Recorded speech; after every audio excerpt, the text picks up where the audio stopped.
tight. Uh-oh. It's picked off. Uh-oh. Oh, no. Unbelievable. Oh, wow. Incredible. Chandler Jones and wins the game for the Raiders.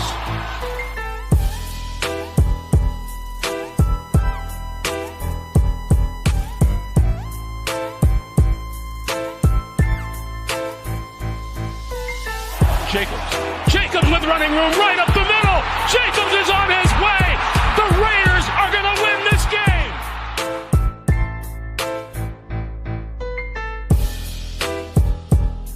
Devontae Adams chugging into the end zone for the touchdown.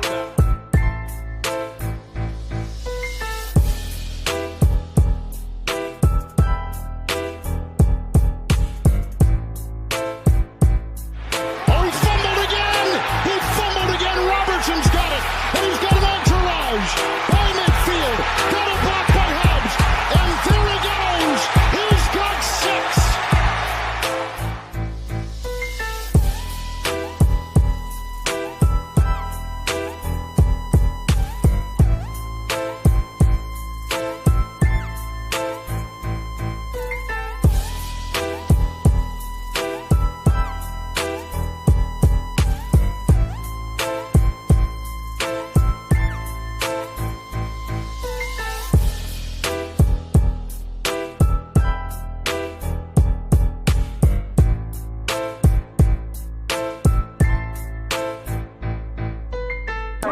When you have great coaches, then after you have great coaches, you get great players. You have a great organization, and you tell them one thing: just win, baby.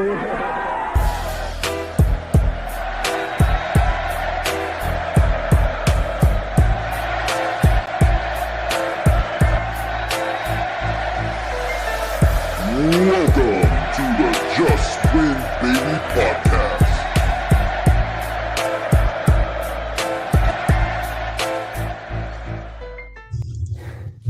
Yo, what is good, Raider Nation? What is good, YouTube, Rumble? What's going on, family? Welcome to another edition of the Just Win Baby podcast, man. I'm your host, Raider Ben, joined in with my motherfucking co-host, Nutty Raider Nate. What's good with you, boy? Yo, what's good, everybody? Good to see y'all. How you doing, fellas? Good to see y'all. Coolin', you know. Hell yeah. What's good with you, Pizzle? What's good, gang? What's cracking? How you guys doing? You know, we cool. Hey, real shit. Why do you always come by on fucking Friday night and want the link, you fucking retard? Do you forget that I do not drop the link on Friday nights or something, you fucking idiot? So we're supposed to have he's a homie, troll, bro. That's the homie real shit. That dude's cool. Old buddy was supposed to join us, Grimy Dave, but he said he's probably not gonna be able to make it. He has some shit going on. So salutations to you, man. Appreciate you for hitting me up probably next week. And then we also gonna probably have Twuan on at some point. Twuan is over here on he's actually simulcasting on his channel right now. So much love for everybody watching over there. You know, got some things to talk about, man. The off season, man, this shit is whack.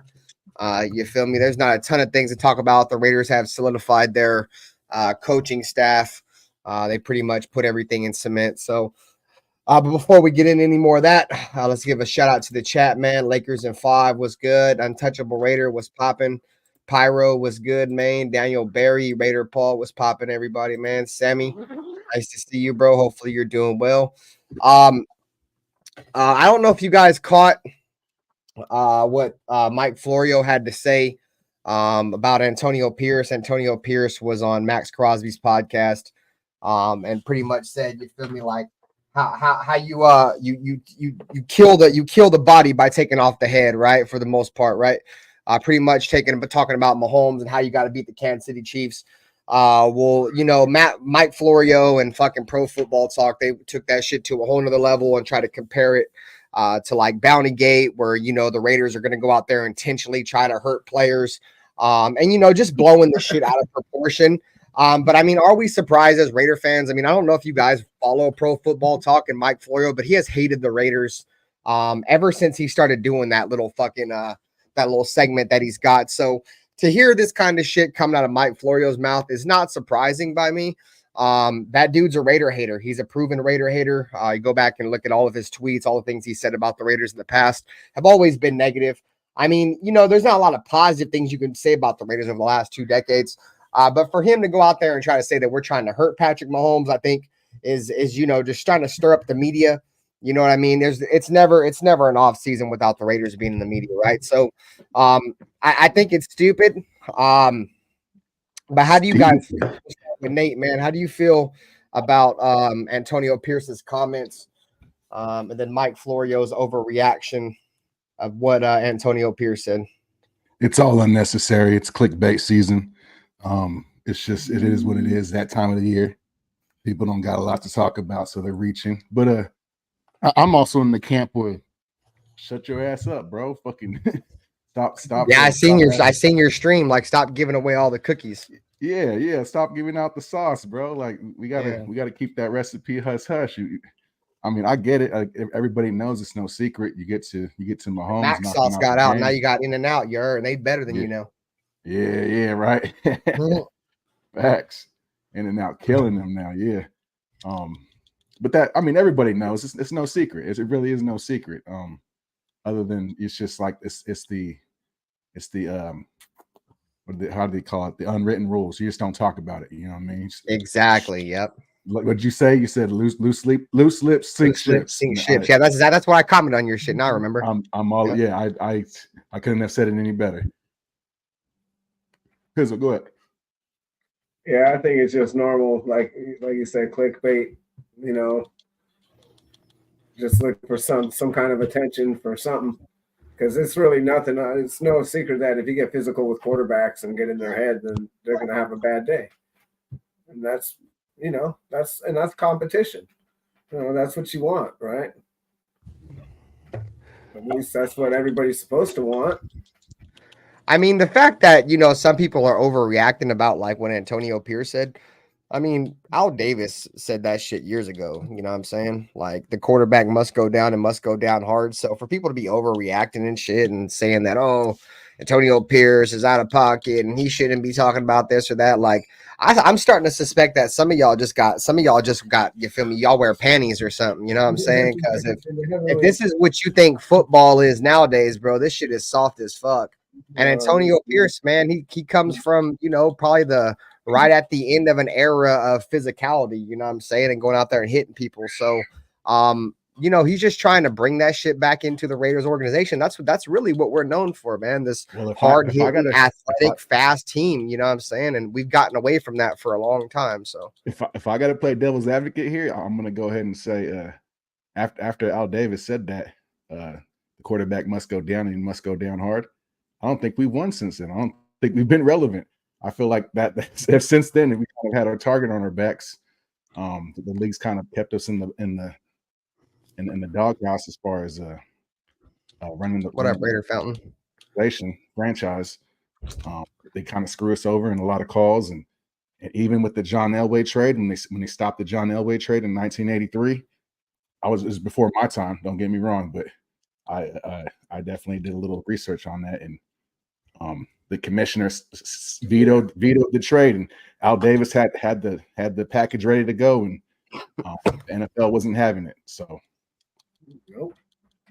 I remember that shit. I remember when they did that shit to Chris Paul, and Chris Paul was supposed to go play with Kobe. With Kobe, yeah, almost the same scenario. Yep.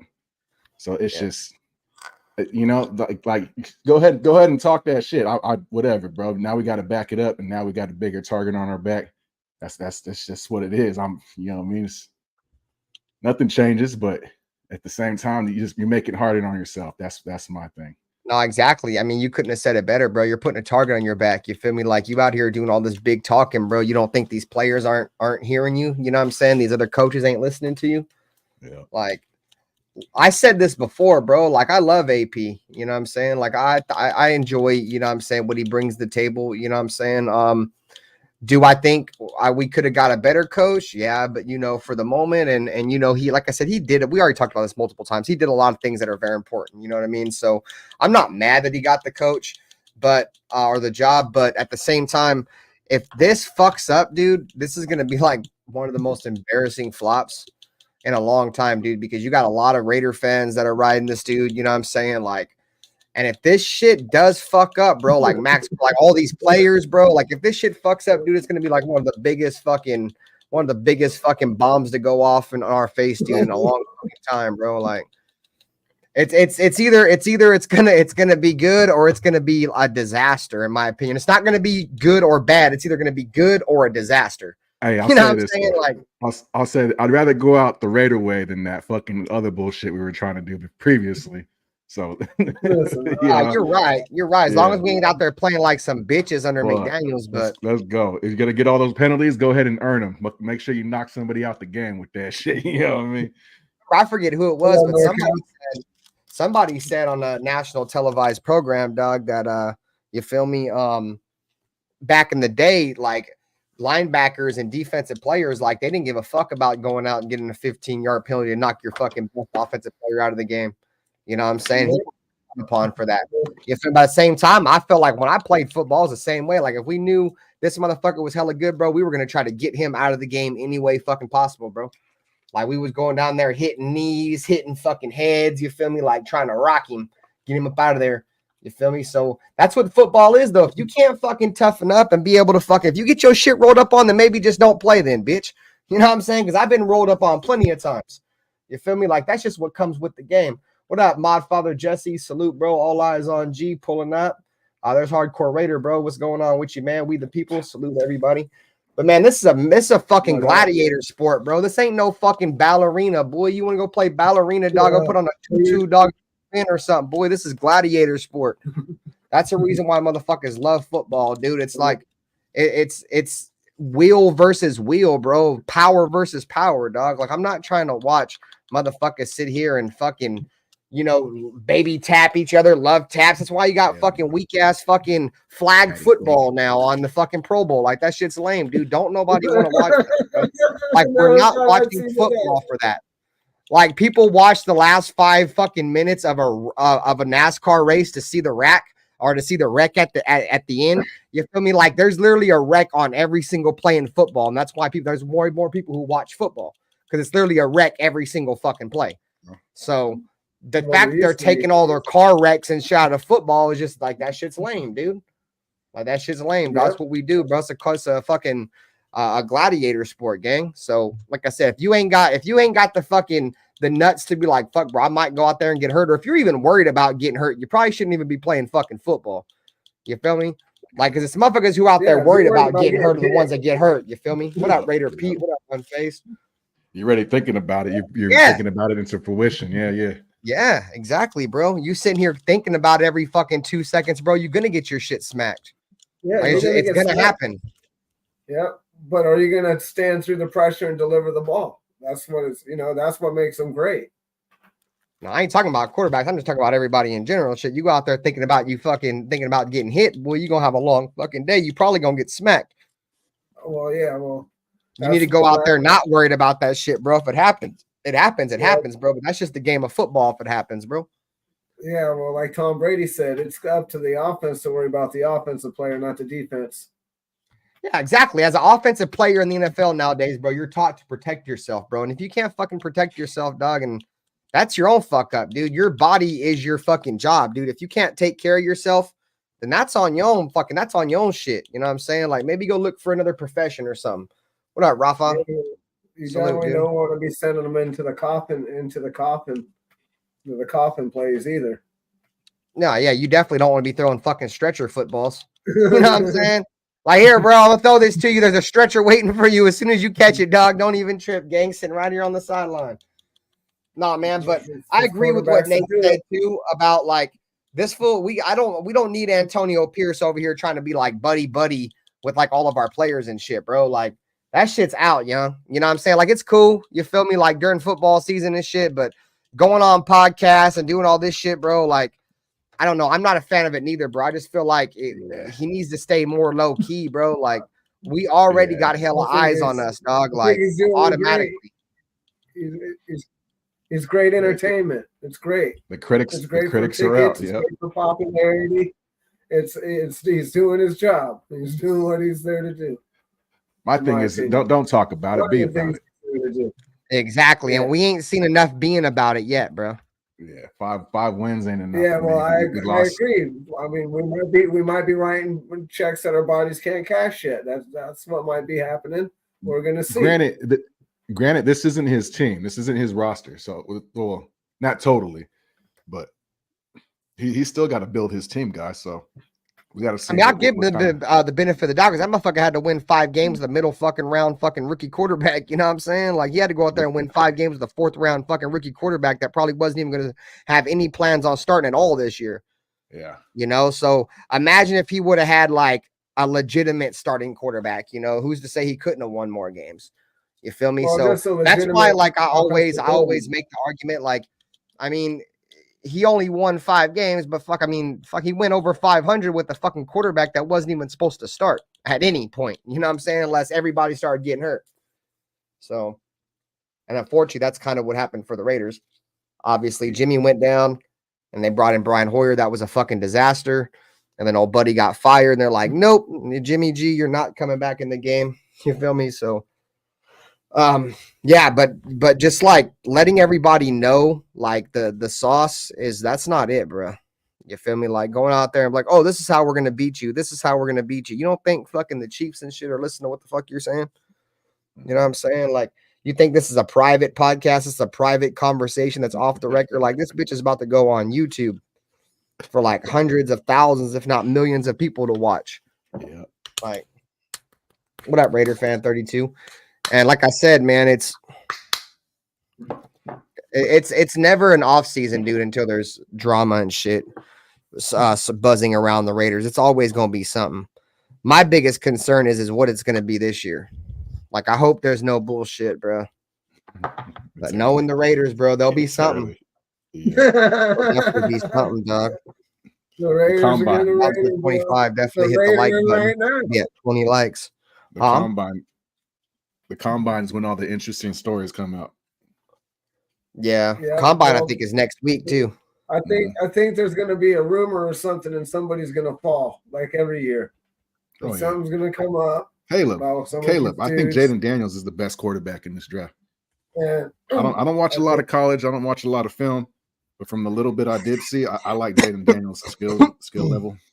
I like what he brings to the table. I think he's more of a bring your lunch pail to work kind of dude over Caleb Williams, at least. And then Drake May, I don't see what anybody sees in Drake May other than me neither, bro. I was thinking the same thing, bro. Size on him. Yeah, he's be like, you don't want the Raiders to get Drake May. I'm like, this dude doesn't even really show me shit, to be honest. Nope. I watched a couple of his games and I was not impressed. I was just like, whatever. He's decent, but not somebody I want to build my young franchise around with my new badass fucking head coach. I need somebody to resemble this new Raider way I picture us going forward with. I like Michael Penix too. Sorry. Whether it's in the draft or free agency, I don't know what we're going to do. I have no fucking clue. I think it's a safe bet that we do bring in a veteran quarterback, though. Well, I think they're talking about maybe JJ. That JJ, what's his name from Michigan? He might be coming out. Not at 13. Let some other sucker take I don't know if that's what he's, but supposedly he's coming up in the draft. So I don't know. I don't know. Sean Payton's. I'm hearing a lot of ties with Sean Payton and JJ. Right what up, Raider Goon? Salute, bro. It's all right now too. That's another thing. It's all smoke screens. What's up, Goon? Good to see you, bro. The whole chat. Sure, Uncle Beezy, Sammy. I see you, hardcore. Rafa, Raider fan. What up, Rafa? Man, fuck Rafa. That's my dog. No, I'm just kidding. Rafa's cool. So old buddy Sammy, I think, said Michael Penix is underrated. I like Michael Penix too, dude. I just don't like him at 13. In the second round, compete with Aiden. I like that, bro. You feel me? Or if we could even get him in the third, but I think he's gonna go in the second, dog.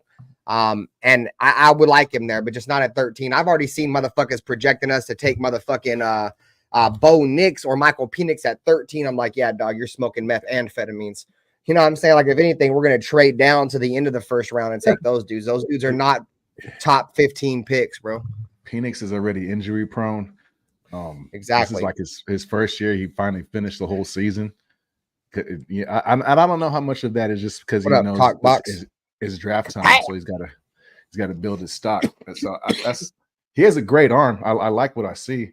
You know what I mean? He stands in the pocket and he has a hell of an arm, but not at 13. No, I'll go second round for sure. If we move back, if we manage to find a way to stack some late first rounders, okay, I'm down with that, but not at 13. But then again, I don't see a lot of trades going on with us at 13. I really don't. I think we're stuck right there. Don't nobody want to trade with the Raiders? No, every year. The Jets still might be interested in Devontae. From what I'm hearing is the Raiders are not going to trade Devontae.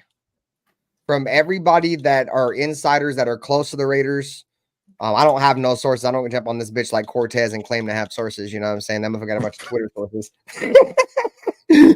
Bro, he was over on Raider Cousin shit. Dog, I got sources, gang. I got sources, bro. And then that motherfucking sources was the same sources as me, boy. Old Twitter finger having ass, boy. Anyways, I know that's all no hate towards you, Cortez. I like you, bro. I've been seeing it from like all these insiders like Vic Tafer and all these dudes that are close to the Raiders and shit that they're not trading Devontae. Not only do they like his skill level, but like he's part of the winning culture that Antonio Pierce wants to build, and he's a great locker room guy, and obviously he's a very talented wide receiver. So yeah, from what I'm hearing, dude, is Devontae's not going nowhere. But I definitely think if he's not going nowhere, there's going to be a contract restructure coming soon. And they might make it to where this motherfucker might retire a Raider. They might give this motherfucker like another 5-year deal or 4-year deal, fully guaranteed at a lower number, and then just keep him. That's what I think they're going to end up doing. I don't think he's going to play for anybody else. That's just my opinion. He's already like 31, 32. I don't think he's going to go anywhere else. Storybook ending. Let's go. Yeah, he's going to try to win a Super Bowl. Exactly. Raiders. Let's go. Yeah, that's just what I've been seeing from a lot of people that are close to the Raiders. But, you know, I mean, anything could happen, right? Yeah. I mean, I just don't think the Jets are going to give up a first-round pick. And I think that's the only way that the Raiders get rid of Devontae is if somebody offers them a first. But at the same time, I don't see Devontae with the first-round value on him anymore. 31 years old, coming off a bad year. I mean, you could say he had a young quarterback, whatever, but it's still statistically, one of his down years. You know what I mean? So you could look at it as maybe, is it a quarterback thing or is it a regression thing? Because obviously he's 30-something years old already, pushing 32. So we'll see, man. I don't see it. I think Devontae's coming back. That's just my honest opinion.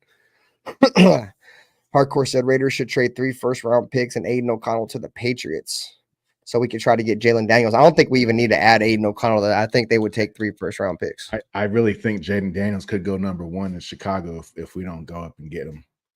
I think Caleb's made it clear he doesn't want to go to Chicago. The team he does want to go to is right there at number 2. They might work something out with the Bears. I don't know. Washington, I don't know. That's not likely, but I don't think Jaden Daniels is going to be available at 3 or 4 right there. We got to go up to number 1 and snatch him up. Yeah, because if Caleb Williams really don't want to play in Chicago and they got the number 1 overall pick, they're not taking him. And in my opinion, Jaden Daniels is the best quarterback in this draft. They may fuck around and draft Marvin Harrison Jr. number 1 overall, gang. That's what I'm thinking. That's what I've been saying. If they don't trade Justin Fields by the draft, I guarantee you that's what they're going to do if they don't trade Justin Fields. I guarantee you they're going to draft that motherfucker number 1. That's exactly what they're going to do. But if they get rid of, if they don't think that he's going to go until 5, their next pick, then they should trade out of that and get another pick in the first round. That's what they should do. I mean, you know what's crazy is that they just traded a whole buttload. They just traded barely nothing and got a whole shitload of picks from Carolina. And now they're going to fuck around and take Carolina's pick and trade that and get a bunch more fucking picks from because of Carolina, dog. That shit is wild. Yeah, they were in a good position. They made a good business decision last year. Not just that, they got lucky that Carolina fell fucking flat on their face the way they did, dude. Nobody expected Carolina to be that goddamn bad, bro. Yeah, well, like they were terrible, bro. No running, you only got one okay wide receiver. I mean, yeah. I mean, realistically, looking out from the outside in, you know what I'm saying? We kind of saw it, right? But like, to say they were going to be that bad is kind of tough. We got Raider Twuan in the building. What's good, Twuan? All right, what's good? What's good? What's good, brother? Salute to everybody, man. We was if you kind of we kind of rehash a little bit, go back a little bit, get your thoughts on just move forward, man. Don't worry about me. What up, Cool Kev? What's good, bro? All right, for sure. So then we was just talking about the draft, like quarterback, like Netty Raider Nate was saying that he thinks Jaden Daniels is the best quarterback in the draft. Okay. And he was thinking that if the Raiders do trade to get a quarterback, we're going to have to not only trade to number 3, but we're going to have to trade all the way up to number 1 because he thinks he's going to be the number 1 player drafted because Caleb Williams said that he ain't playing in Chicago. What up, Sal? Yeah, it really comes down to the situation of who they actually like and who they're comfortable with taking, moving up, right? If it's solely on Jaden Daniels, the only way that you're going to be able to for surely get him and you know what I'm saying, take that risk of risking the remaining of your capital to go get him, you got to go to number 1. And if that's their guy, then that's their guy, and we just gotta, you know what I'm saying. I like Jaden Daniels. If you ask me out of the 3 who I would pick, it would be Jaden Daniels. But you know, if you move up, say you move up to what up, J Dog? Say you move up to 3 or 2, right? You got to be okay with one of those guys missing from that list that you want. So it's up to them. I mean, yeah, you got to go up there with the game plan. Like, all right, well, if this is who they take, then we gotta have a fallback option. Mm-hmm. But see, the thing is your fallback option can't be like a fucking complete fall off from how good the other player is that just got drafted. You know, you need to find 2 similar talented guys to where it's like, fuck, if you lose this one, it's like, all right, well, at least we still got this one. Yeah, motherfuckers want to move up in a 50-50 spot. Either you're going to get the dude or you're going to get some absolute dog shit player. You know what I'm saying? Fuck that. Well, and just my personal opinion, I feel like all 3 of those quarterbacks, whether it's Drake May, whether it's Caleb Williams, or Jaden Daniels, I think all of those guys, I wouldn't be mad if they were under center for us. You know what I'm saying? I think those quarterbacks are actually they could get the job done for us.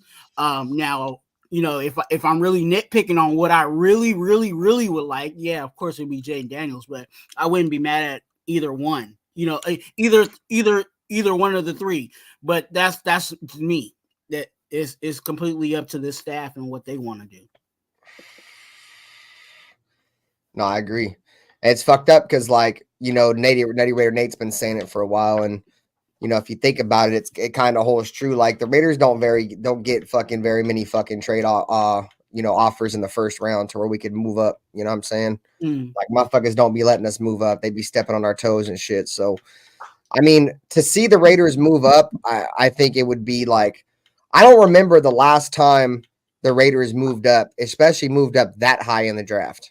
You know, so this would be like the first time ever we've done something crazy like this, and you know, and just know that if we do go up there and swing, we got a hit, bro. You go out there and trade 3 first-round picks, man. I mean, the reason why I'm not really sweating off the first-round picks, I'm keeping it a beat there with y'all because we never draft well in the first round anyways, bro, so I don't give a fuck. And not only that, franchise quarterbacks are hard as fuck to find, dude. It's hard to find, you know, a top 7, top 8 guy, you know, a guy that's going to consistently take your team to the playoffs year in and year out. You know, so if you could tell me that I could trade my first-round pick this year, pretty much swap it with yours, and then give you 2 first-round picks for the next 2 years, but I have a franchise quarterback, dog, I'm taking that fucking deal every day of the week, twice on Sundays, you heard? But that's the thing, though, is there's no guarantee on that. You know what I'm saying? And there's no, like I said earlier, bro, like, this Antonio Pierce shit is going to go one way. It's going to go fucking lovely, or it's going to completely blow up in our face, bro. And it's going to make our organization look stupid. And we could double on top of that is if we go out there and trade 3 first-round picks, this whole team falls flat on their fucking face, bro. And we just, like I said, I don't like thinking like that, but that's the reason why it's like you can't. And not only that, I mean, we have a ton of holes to address. I don't know if I want to fucking bank a whole shit ton of picks, but you know, like I said, at the same time, we need a franchise quarterback. I think if we had a quarterback, just a quarterback that just wasn't a stupid quarterback, right? Or injury prone quarterback like Jimmy Garoppolo, I think this team can win 10 or 11 games. I think we're that talented. I think we got a defense that gets after the football, and I think our offense obviously can put up points. We have playmakers. So, but 3 first-round picks is scary. What up, Ray Love? Yeah, we're definitely in a situation where, you know, and I agree with you. I've been saying you know, with AP that, you know, if this doesn't work out, then yeah, it might blow up on us. You know what I'm saying? And that's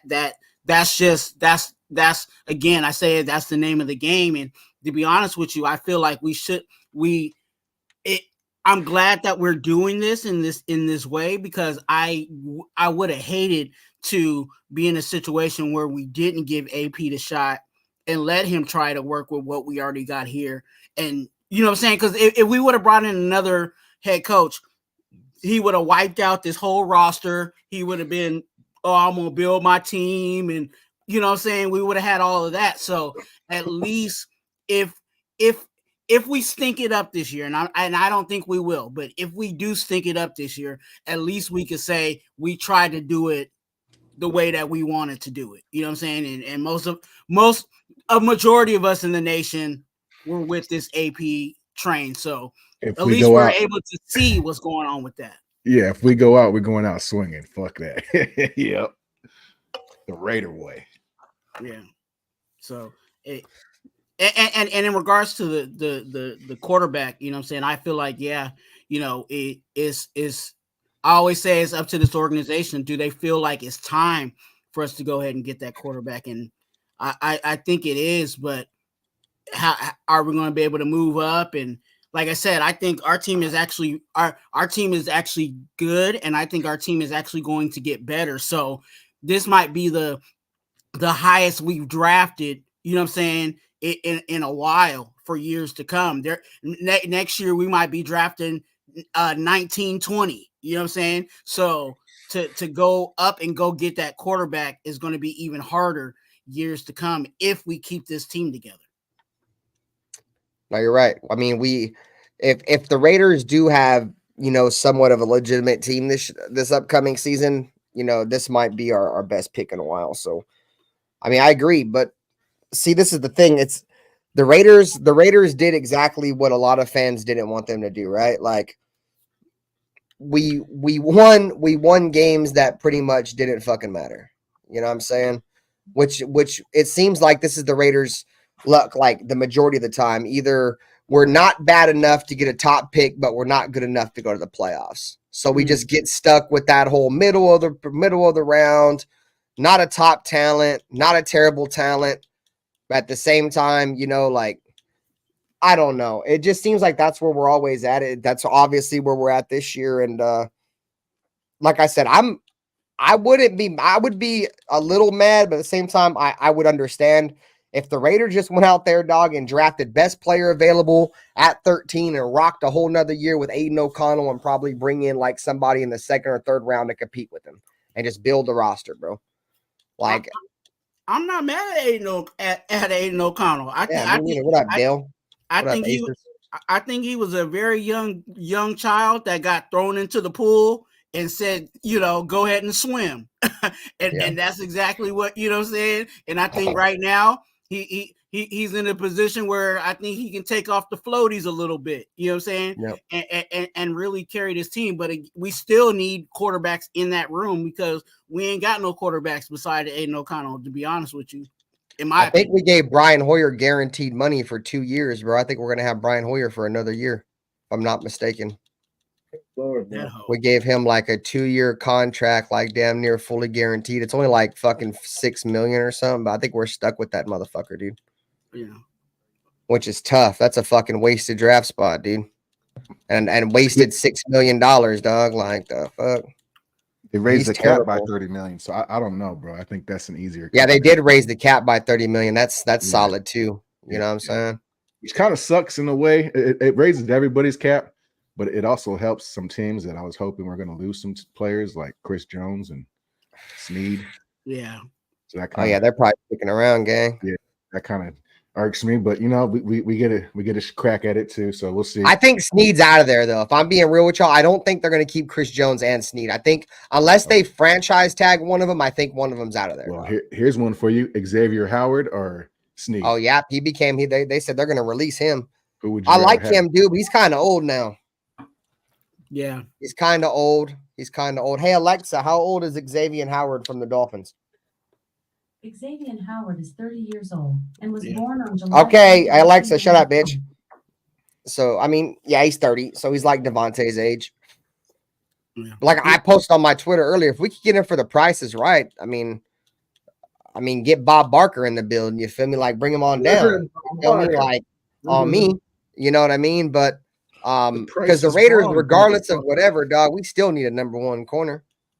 I mean, I like Jack Jones, but I don't know if Jack Jones is a number one. He's a hell of a number two. I haven't seen a full season of Jack Jones with my own two eyes in a Raiders uniform to call him a number one corner. Like I've already seen some fans on social media calling him a number one corner already. And so I didn't watch Patriots games, but I know from the short stint he was with us, yeah, he looked like a number one, but I'm not a guy that falls, for the, I'm saying the flash in the pan. Like I got to see it. At the end of the day, dude, like us as Raider fans, not only us, but like every fan, but I'm talking about a Raider fan right now. We've seen guys come in and be flash in the pan, dude, give us one good year, then go back to being shit. And that's the reason why we've been, inconsistent and shit for 20 fucking years. You know what I'm saying? Like we need consistency. We need to get some guys in here that can only be good for one season or one game, but be good for multiple seasons, multiple games. Yeah, we need them here for a few years right now. Yeah, we need consistently good football players. Like we've had good football players coming out here. We just never had consistently good football players. The only consistently good football players I could tell you guys that I've seen probably in my lifetime was like Nnamdi Asomugha, motherfucking Khalil Mack, Max Crosby. You know what I'm saying? Like not very many. There's probably less than you can count on fucking two hands in my lifetime. And I think that. And I think that's going to be tough for us too, especially this year, because I think the only way that we're going to get it, if you want that number one corner, we're either going to have to pay top dollar for it or get lucky in the draft. And unfortunately, what I see in the draft in regards to corners, I don't trust it. You know what I'm saying? So you're obviously everything you're doing in the draft is a risk. You know what I'm saying? Every pick from 1 to 7 is always a risk. But at corner, yeah, the market for corner is going to be crazy in regards to solidifying that, because either you're gonna have to pay top dollar or you're gonna have to roll, like you said, with the number 2 on the other side. I'm done with drafting corners in the goddamn first round anyways, bro. I didn't see too many busts.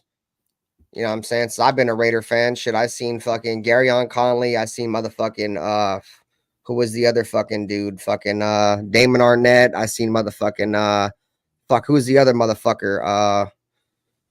Who's the other first round pick corner we got? I can't think of that motherfucker's name.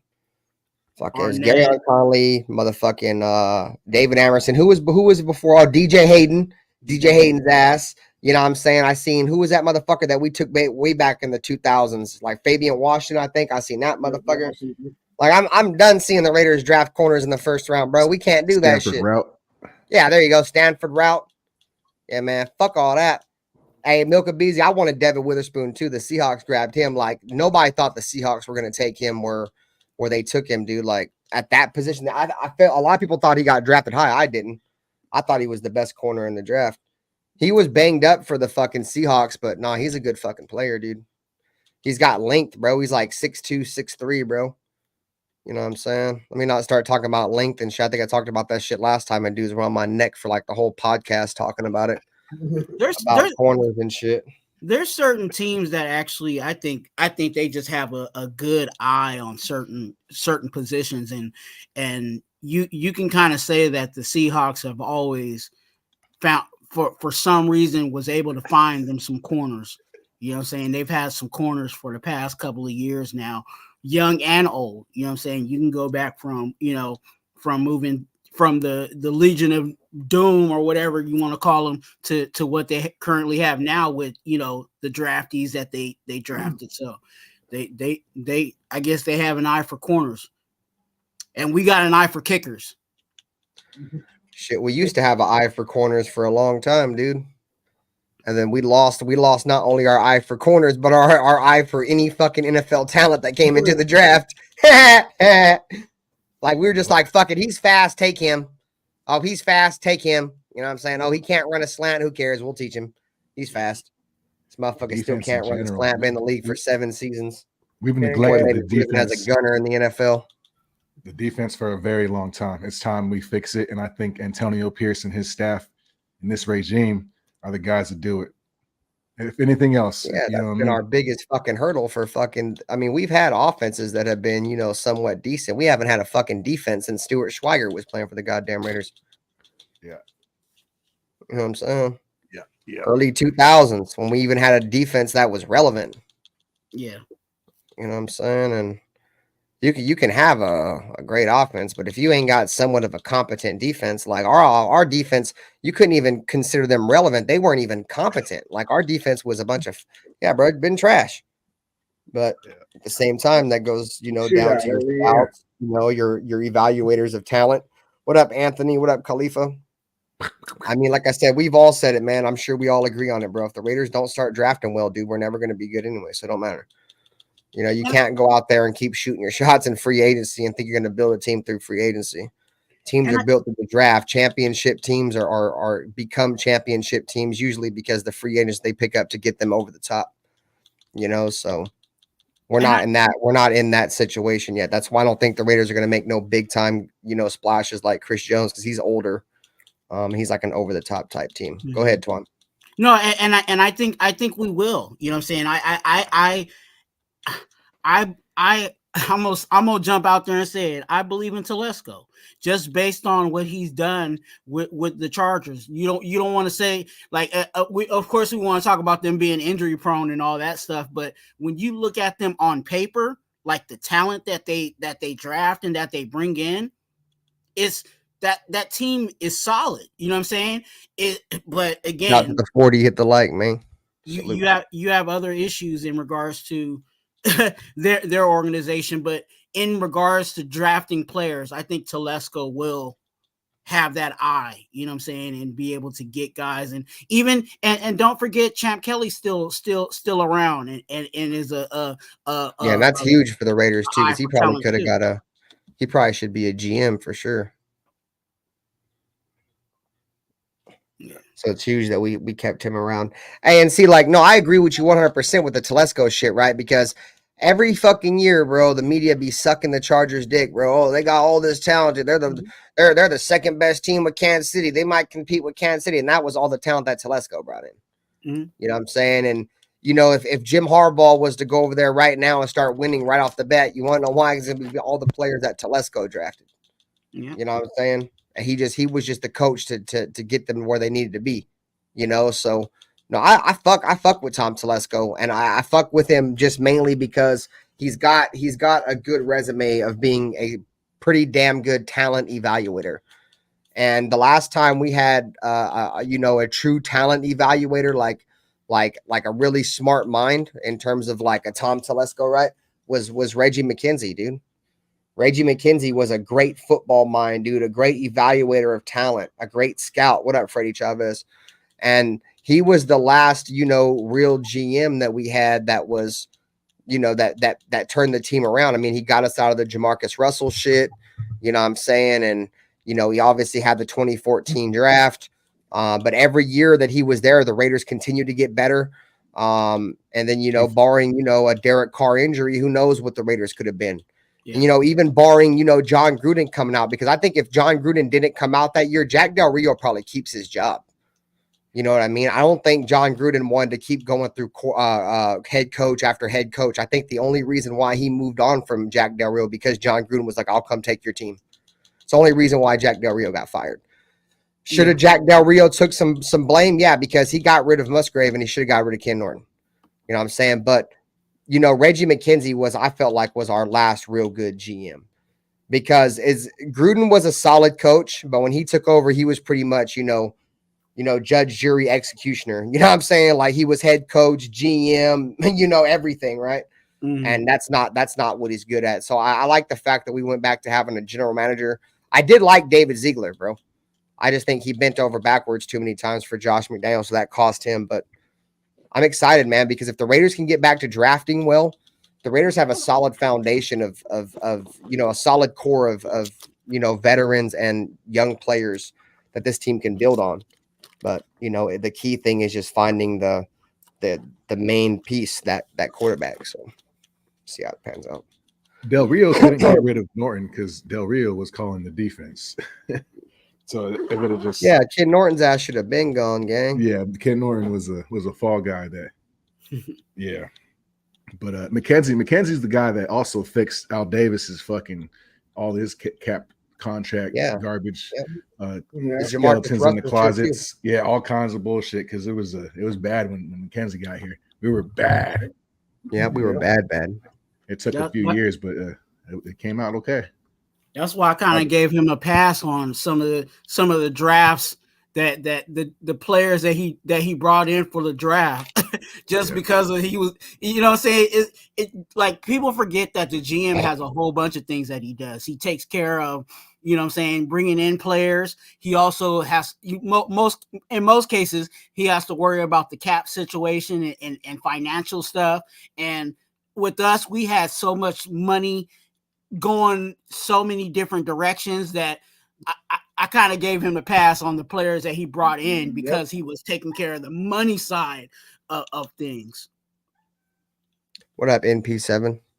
Salute. So fucking we talked about Xavier Howard, SoCal. So I like him. You know what I'm saying? If we can get him in on a jug. I mean, he is familiar with Patrick Graham. He is familiar with Patrick Graham. There's some familiarity there. I can't say that word to save my fucking life. But yeah, man. Like I said, I think we kind of talked a little bit about number one corners, but yeah, we got to find one dude. Like me personally, I like that dude from the Bears. That dude Jalen Johnson. I don't know if the Bears are going to move on from him, but that dude's a beast. Yeah, I like L'Jarius Sneed, but I don't know, something about that Jalen Johnson kid I like a little bit more. I don't know what it is.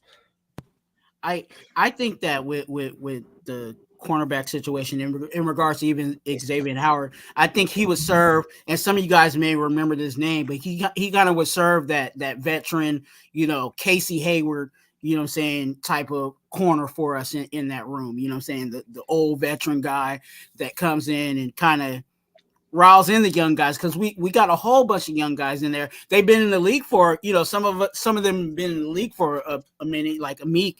I hope they bring him back, but he would definitely be that veteran corner in the room. I think if we address the defensive line, we don't got to worry about the cornerback room. We can kind of run with the guys we have, because if we get pressure and we run the trenches, and everything else will fall into place. And if we spend the money in the right places, everything will fall into place. Which, in my opinion, and a lot of the people would agree that the trenches are where it starts. So we got to spend a little coin right there. No, I agree. I mean, I'd way rather have a truly dominant defensive line than I mean, obviously it's kind of debatable, right? But right now, I think the Raiders are closer to having like a really good defensive line than we are to having like some really good corners. So why not just go ahead and keep building on your defensive line? And if you have, a very dominant defensive line, like Nate said, I mean, you don't have to play great on the back end. You know what I mean? You just got to be able to hold. You just got to be able to hold your guy for a couple of seconds. You know what I mean? Look at fucking like the Niners, bro. Like Chardavius Ward, bro. Chardavius Ward is buns, bro. Like he was getting his ass cooked in Kansas City by us year in and year out. The reason why he looks so good is because look at that defensive line they got. You know what I'm saying? Like great defensive lines make corners look better than they are. You know what I'm saying? And scheme too. So yeah, we'll see, man.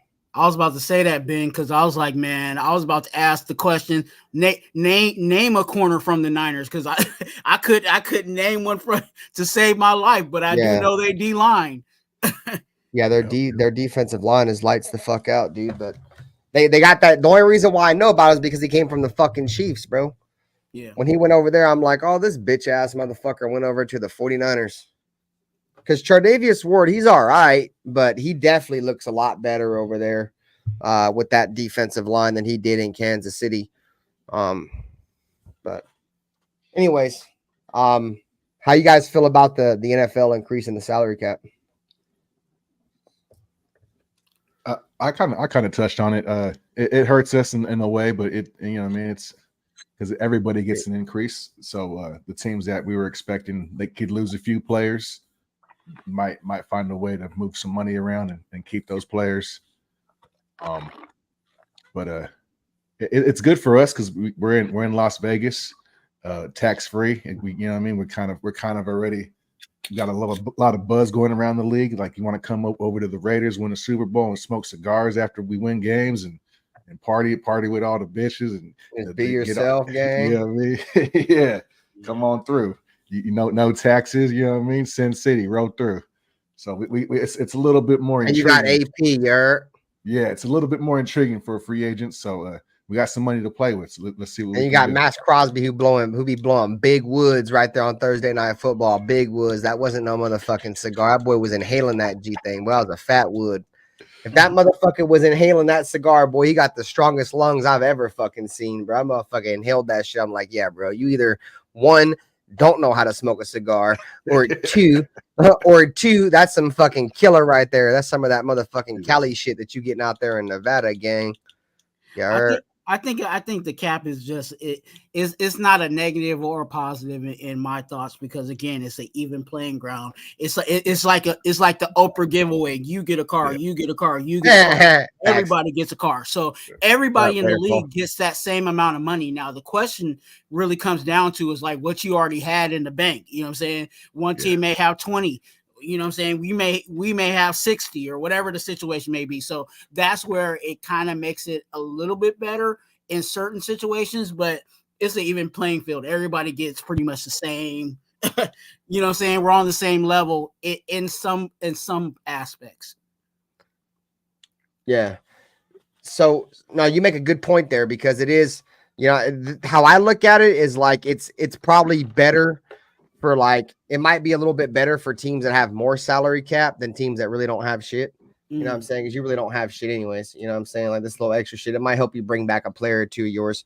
You know what I'm saying? But the teams, you know what I'm saying, specifically like us, we already had, like, after we get rid of Jimmy, we're supposed to have like 60 mil, bro. So now if we have like close to 100 mil, boy, we about to go fucking crazy. You know what I'm saying? So and there's a bunch of guys that are even on our roster that were, like, I would say, I don't want to say the bottom of the barrel, but some of the 1 year contracts, some of those guys may not come back. And that also adds, 2 million here, 3 million there, you know what I'm saying? So all those little, pennies, you know what I'm saying, will add up to something if we play it right. Because I there was a couple of guys that I saw, and I didn't look at the whole list, but there was a couple of guys where I was like, hey, they can go. And it was like an extra 2 million, a couple of, an extra 3 million here. Brandon Faison, I can think of one. That was one that definitely stuck out to me. I like Brandon Faison. You don't like Brandon Faison? No, I haven't seen his face. That's a good his point. Face is off. Right. So, face off. I think like being a fourth or fifth corner and a guy that can come in periodically at spurts, I think he's pretty good, for at least from what I saw. He played for us a couple years ago, and he played pretty good. Yeah, he got us our first interception that year. He got us our first interception that year. He was also the one that was left on the island against the Rams. No, was that him or Webb? Who was it? That was Webb against the Rams. Yeah, that was Webb. Yeah, okay, that was Webb. Yeah, when they ran the streak route to Van Jefferson or whatever. Yeah, that was fucking. Yeah. He's talent. He has talent. I'll say it like that. He has talent, but again, he wasn't on the field, so no show last year. Gotta go. You know what I'm saying? Like we can't keep hanging on. And as much as we do need a corner there. You know what I'm saying? We can't hang on to. Oh, he's gonna get healthy. Oh, he's gonna get better. Da, da, da, da. Yeah, he was fuck all that. All freaking season for the most part. So gotta let it go. We did okay without him last year, so it's be like Frozen, bro. Let it go. Let it go. Yeah, for real. Yeah. I mean, at the end of the day, dog, like We can't be having players like we can't go back to how we used to be, bro, bringing in free agents, bro, that are like on their last leg. Either that shit is dead. You know what I'm saying? Like we did that shit with Chandler Jones. Chandler Jones' career was fucking over with, gang. Pizzle, get in there, bro. What do you think about the cap? What do I think about the cap? I think it's 30 million is cool. It's all right. I was thinking there should have been more, but you know, it is what it is. I guess it's going to help, you know, it's going to help them, like you guys said, it's going to help them keep more people around so they can maybe get a better run at it next year is what they think. That's what I'm thinking, right? Teams are going to be able to resign. It's 30 on top of what we already had. So right? I think it's, we got like 90-something million. What up, Alfredo? Around there. Yeah, no, we should, like I said, you know, that's definitely going to keep us get us to go get what we need. We need a DT in the corner for sure. But, you know, we definitely need to need a center. What up, Jesse? You definitely need the right side of the line. You know, that 30 actually helps us with Josh Jacobs along with that little Jimmy G money. Yep. So, you know, all these little things are going to add up. Like Twuan said, these little nickels and dimes are going to, you know, they're all going to add up. And hopefully, you know, we get some good players that fall to us in the draft because I really think that they're just going to ride until next year or something, and then they can get somebody that can fall to them. I don't think they're going to move up. I think it's a lot to ask for them to go and do. It's a lot to do. It's a big career move for both of them because you're putting everything, all your chips on this kid. It's a lot of pressure. Go watch Ryan Leaf. See what happened to him. Yeah, motherfuckers try to talk about Jamarcus Russell. Ryan Leaf was a buzz too. He was one of the biggest buzz ever. That dude he's just snapped. He just couldn't handle it, man. He's one of the guys that he just snaps. And he was really good in college, but he's down there in San Diego, and the coach was just on him about something, and he just snapped on the coach. He's like, you got to go, bro. Yeah, I wish a motherfucker would try to snap on AP. AP fuck around, knock him out, man. He's like, you going 9-9. He ain't going 9-9. Oh, you mean like Kelsey rubbing up on the old dude? No, what's cool as fuck about AP is he didn't deal with none of that Marcus Peters shit. Like, bro, fuck this, bro. You got to get the fuck up out of here. That's when I was like, all right, bro. Like, I kind of rock with you for that. You know, because for the longest time as Raider fans, we seen, you know, players that were absolute dog shit, bro. As fans, we could just be like, bro, he's so bad, dog. Like, for example, I'll give you one, LaMarcus Joyner, dog. Like, we seen players that were so bad for so long, dude. Like, please just get him the fuck out of there, bro. And the Raiders never would, bro. Like, LaMarcus Joyner was dog shit for so long because we played him out of position. You know what I'm saying? It was just trash, trash, trash. He left the Raiders, played one more season, dog, and retired from the league. You know what I'm saying? Like, it was cool because we saw, you know, with Marcus Peters, like, we brought in this dude, like, bro, it's not working. You're trash. Like, instead of holding on to it, it's like, bro, fuck that, dude. You got to get the fuck up out of here. Like, I'd rather see anybody but you.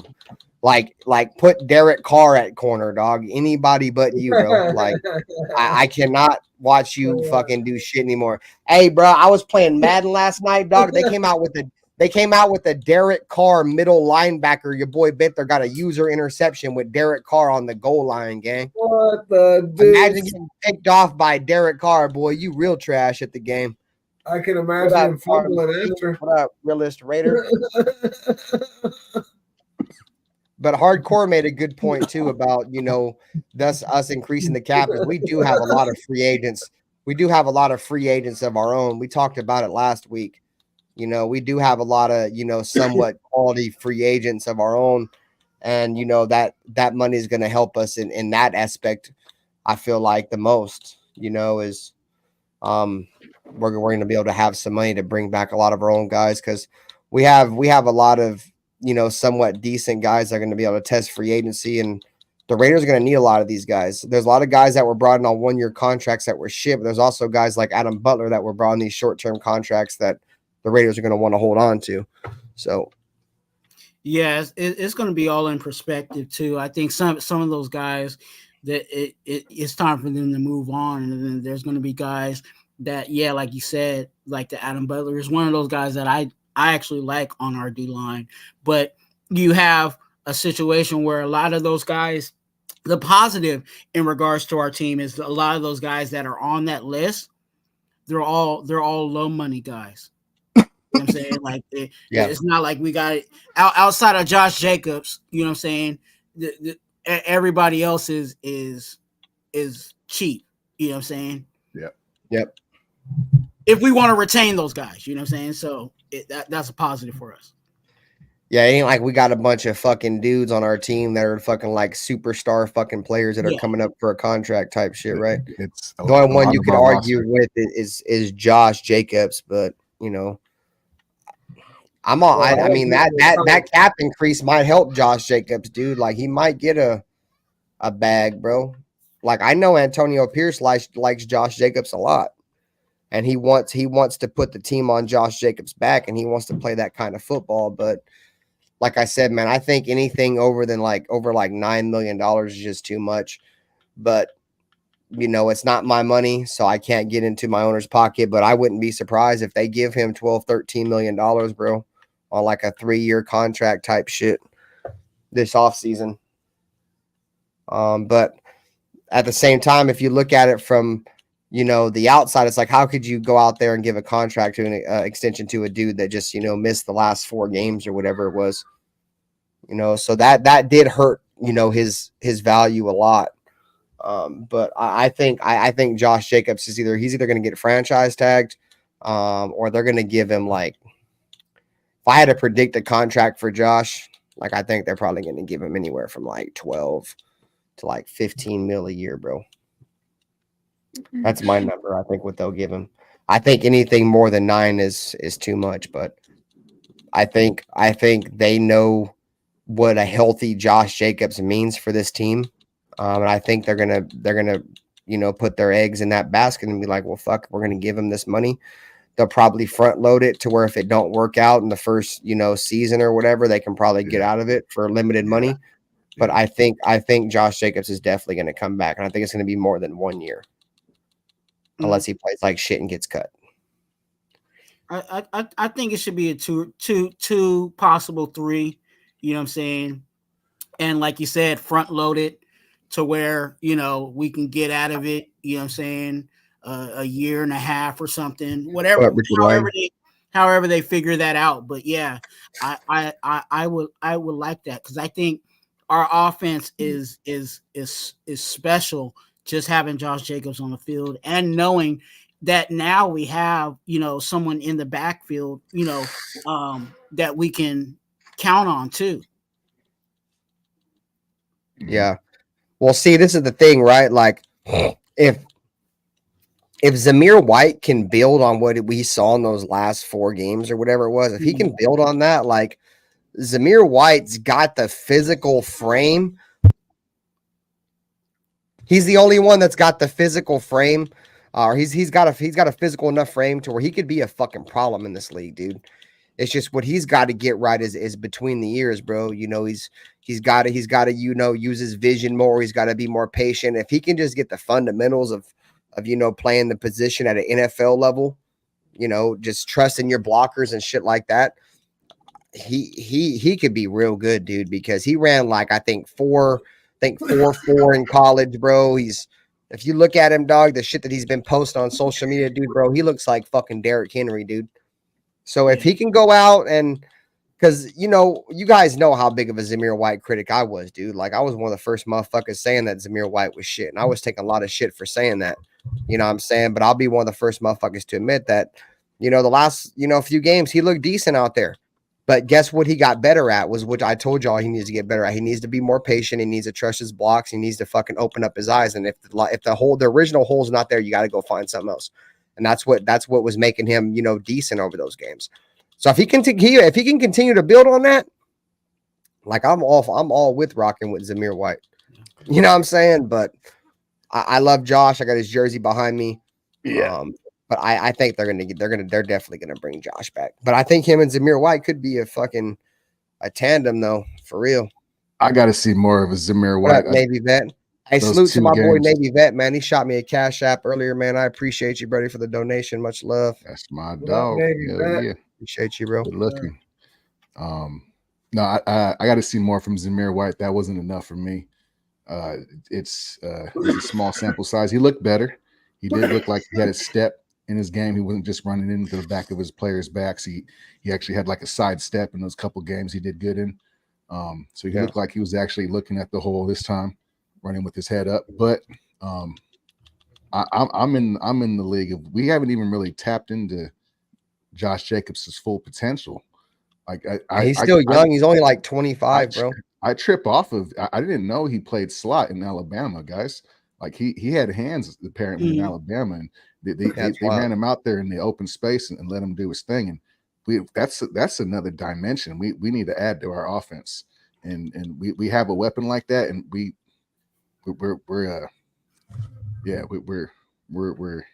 got to find a way to get him the ball in open space. We're not doing him any favors or ourselves any favors. My bad. What'd you say, Ben? Use him like McCaffrey, bro. Yeah, kind of. I was going to say like a Debo kind of, yep, McCaffrey, same shit.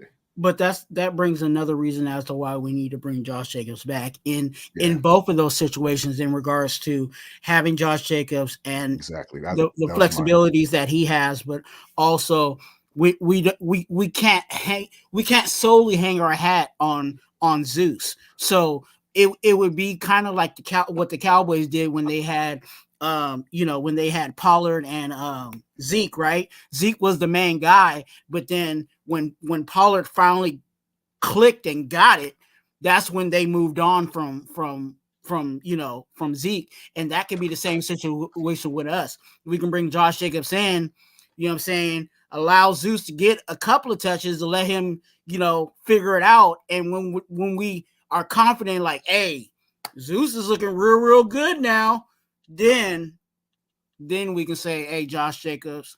And probably by that time, it'd be almost time for Josh Jacobs to be almost close to hanging it up anyway. So, hey, Josh Jacobs, it's time for you to go. It's the Zeus show. But we got to wait for that to happen. Yeah. Well, he said himself he wanted to retire at 30. It's 5 years away, 4 or 5 years away, but I'm willing to give him a 4-year contract. Hey, you retire a Raider, bro. Fucking here's a 4-year contract. We have an out if you don't work out like we planned or whatever. You know what I mean? But yeah, 4-year contract. Give him a couple of years guaranteed, I guess, and make it back heavy so it's incentive for him to play hard and stick around. That's the way I'd approach it. It'd be beneficial for the Raiders. I'm sure it wouldn't go for him, but it's wishful. His contract, in my opinion, if he wants a bunch of money, it's gonna have to be like an incentive-based contract. Exactly. Like, yeah, that's you gotta play this many games, you gotta have this many yards, you gotta have this many touchdowns type shit, bro. Because I mean, we all know Josh Jacobs, when healthy, dude, he's one of the best running backs in the game. For players, and specifically he's for not healthy running all the time, dude. That fool's guaranteed to miss damn near 6 games every single year, bro. What up, Brandon?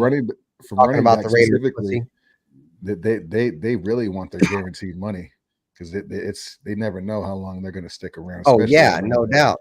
So it's all about guarantees for them. The average. I think they said the average career for a running back is like 3 years, gang. Yeah. And Josh Jacobs knows all that, and he's gonna try to, of course he's gonna try to get his bag, but I think he also knows where we are as a team, and I think he'll work with us. I don't think he'll completely, kill us and break in the bank. I think also too, I think the number will go down in the fact that, I think Zeus will get some more touches than he does. Or that he has, when Josh Jacobs was healthy to play. So I think his snap count is Josh Jacobs' snap count is going to go down a little bit too. Well, I feel like he needs to have like damn near a monitored snap count anyways, bro, because they'll all go out there and run his ass, like never take him off the field type shit, bro. And that was Gruden's thing too. Gruden ran him to the fucking ground. Yeah, I mean, he did the same thing to fucking our current fucking running back coach, Cadillac Williams, bro. He ran Cadillac Williams till he blew both of his hips out, bro. Yep, facts. You know what I'm saying? So he was known for running backs into the ground. See, I think I see that's the thing, right? That's what concerns me with Josh. It's like, you know, people are like, oh, you know, he didn't take a ton of hits because he didn't get a lot of snaps in college or whatever. Like, is that the reason why he's getting injured now all the time? Because he just wasn't used to getting hit. And, you know, he had a lot of soft tissue and bruised easily. Like, I don't know what it was, bro, but like, comes the NFL, bro, and it's just like he's almost guaranteed, like I said, bro, guaranteed to miss 6 games. But we see when he plays an entire 16, 17 game season, bro, he can lead the league in rushing. So, but I mean, that was his 4th year with us, fucking 4th season. Because we turned down his 5th year option, so it took him 4 seasons to finally have 100% healthy season. And you know, he wasn't 100% healthy, but he didn't miss a fucking game. You know, it took 4 years to get one of those out of Josh. Yeah. You know, and is that worth the price you're going to pay him? Like, if you're going to bring him in for 3 years, like a 3-year contract, are you even going to get a healthy season? Because he's shown he can only have 1 healthy season in 4 fucking seasons. So, like I said, I love Josh, dude, and I think when healthy, bro, his dude's a fucking stud. But if I know, you know, I'm gonna call a spade, dude. He can't stay healthy, bro. Every year in, year out, injury. What up, Furpo? Salute, dude. Fizzle, what's up with your Alabama boy? Jacobs. Yeah, I just think that he's got to. He just underperformed this last year. I don't know if it was the offensive line's fault. Well, obviously, I think it has something to do with it. Like, can you blame him on him missing, you know, camp and all that stuff and holding out? You can say some stupid stuff like that, but you know, everybody, you can just say, well, it took him 5 or 6 games to get going the year before, so they're going to take him 5 or 6 games to get going this year too. I mean, you know, there's all kinds of you know, what history that we look at, right? We, like Ben says, we look back in history and we've seen that he had 1 good year, that he played not that he had 1 good year, because he's had several good years, 1,000-yard years, but when you look at 1,000 yards, it's 80 yards a game. Yeah. You know what I mean?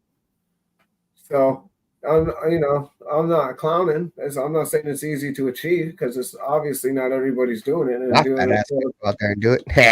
a few years in a row, you know, it's all good. And he did have 1 great, outstanding season, which was the season that he got paid. Well, he got paid, and then he came back last year. And it was a very underwhelming year for him and for the Raiders. Let's be real. It wasn't an ideal situation. Jimmy G at the helm. Josh McDaniels doing his thing. Football wasn't fun for the team. I'm just trying to point out some things that happened. Yeah, no, I agree that he definitely helped sabotage the ship. He definitely straight sandbarred the ship for sure. Sandbar, I love that term. He definitely sandbarred us on me, dude. I love that term. It's great. I think that's why I can't blame Josh Jacobs in the early year. You know what I'm saying? Early in the year, because he wasn't even used like he should have been used. You know what I'm saying? They always talk about the first 4 games. Like, did we see Josh Jacobs touches in the first 4 games? How many touches did he get? It wasn't like, you know what I'm saying? It wasn't like that. So I can't blame him for the production in the early part of the season, but I will say this, and I don't care what anybody says, Josh Jacobs made our offensive line look top 10. Oh yeah, no doubt. That dude was constantly making people miss in the backfield. Like, constantly, bro. That's the reason why, like, when he was coming out this year and he was getting blown up in the backfield, I'm like, dude, something's not right with Josh. Like, I don't know if it was, you know, missing out the off-season program or something, dude, but I've seen him time after time be stuffed in the backfield and still get at least 2 or 3 yards out of that, dude. Now he was getting stuffed in the backfield and getting stuffed. Like, he was going nowhere. And it takes us back to, you know, that shit that we were talking about, right? These guys weren't playing with no effort. You want to know why? Like Pizzle just said, they weren't happy. They were playing with a shitty coach. They didn't want to play anymore. You've seen Josh Jacobs Once the Raiders brought in Antonio Pierce and got rid of that cocksucker, he started to run a little bit harder. But, unfortunately, the Josh Jacobs bug caught up to Josh Jacobs, bro, and he caught another injury. And like I said, this team is in way better hands than we were with Josh McDaniels. So, when everybody says, oh, well, we can't get worse than last year. I mean, let's keep it a beat there, guys. With Josh McDaniels at the helm, do you guys even think that we should be comparing any team to a team that was coached by Josh McDaniels? Like, that's not saying much. You know what I'm saying? It's not. But, I do think this team has the potential to be a 10 or 11 win football team, a team that could be second place in the AFC West. Let me say this. That concerns me the most is the most important position on the football field, which is what we don't have. I think Josh Jacobs also suffered from I think Matt Hollins, was it Matt Hollins, our wide receiver a year ago? Matt Collins, yeah, Matt Collins, yeah. We were missing his downfield blocking. He on a lot of Josh Jacobs' big runs, he was downfield fucking pretty much leading the way, his lead blocker. Also, Johnson, I guess Jacoby Johnson had a bad year. The whole line, the whole team had a bad year. Jakob got rolled over a few times. I forget what was I saying. Fuck. No, there was a lot of factors into why Josh Jacobs, and I'll throw one in the ring too. Hey, y'all seen that Josh Jacobs was a little heavier this year. Yeah, that was a good point. Yep. You know what I'm saying? Like, did that mess with him? Was that the organization telling him, "Hey, I need you to gain some weight"? Because because when you think about it, like when you really think about the guys that are getting like the major carry loads, right? You talk about the Derrick Henrys, you talk about the Zeke Elliott's. All those guys are big backs. You know what I'm saying? And Derrick Henry is pretty slim, though. He's not like a. Derrick Henry is he's weird. Got size on him, but he's like a slender, like a. He's slim on the bottom, but he's big on the top. Yeah. But again, just that. So I don't know if that was another factor too of him trying to adjust to playing weight, because people forget that sometimes your playing weight can limit your play. Yep. In a good way or a bad way. You know what I'm saying? Well, he might have gained some muscle, right? Trying to gain leg muscle, trying to gain top end speed, and when he on his burst too. There's because muscle weighs more than fat. So when you're gaining muscle and you're trying to get, because that's everybody's kind of complaint about him, is he doesn't have that breakaway speed, right? But he showed a little bit of it last year. So when you're putting on that muscle, that leg muscle, because you could go look at all the big thigh guys that throughout the years, that's where it counts. Those guys will drag you all day. Mm. And that's where you got to put on. That's where you got to put on that weight. It's right there, in them thighs. What were you guys talking about? I'd take a piss. We're talking about squats. Yeah, big time, just squats. Squat machine, dude, with big ass glutes and shit, bro. Yeah, because you want fucking fools that'll just truck. You know who is a beast like that? I grew up with the running back dog was Maurice Jones-Drew, bro. Yeah, Jones-Drew. Lower body, bro, was like fucking squatty body. I think they call him. Him, Doug Martin. Doug Martin completely fell off, but Doug Martin was like that a lot too, dude. He had his lower body strength was insane, bro. You don't see too many of those running backs anymore, dog. Yeah, you don't really see those anymore. I loved Maurice Jones-Drew, bro. Like, and he was from the Bay and shit, bro. But then when he came to the fucking Raiders, he didn't do shit for us. Yeah, no, we got him at the end of his career, like we get all these guys. Yeah, right. We're giving everybody a contract on their way out every time. That's just what the Raiders do. Yeah, I think he's from Enoch or something. Yeah, I think he's from the yacht. Yeah, facts. Yeah, he went to De La Salle, gang. De La Salle, yep. Yeah. That's the reason why. Around here, there's a lot of guys that go to that school around here. De La Salle is not like it used to be, though. Like I don't hear about De La Salle like I used to. Like growing up in Chase, I always hear about him. I don't know if they fell off or what, but Yeah, I don't know if the football yeah, program. bro. It used to be a very high pedigree school.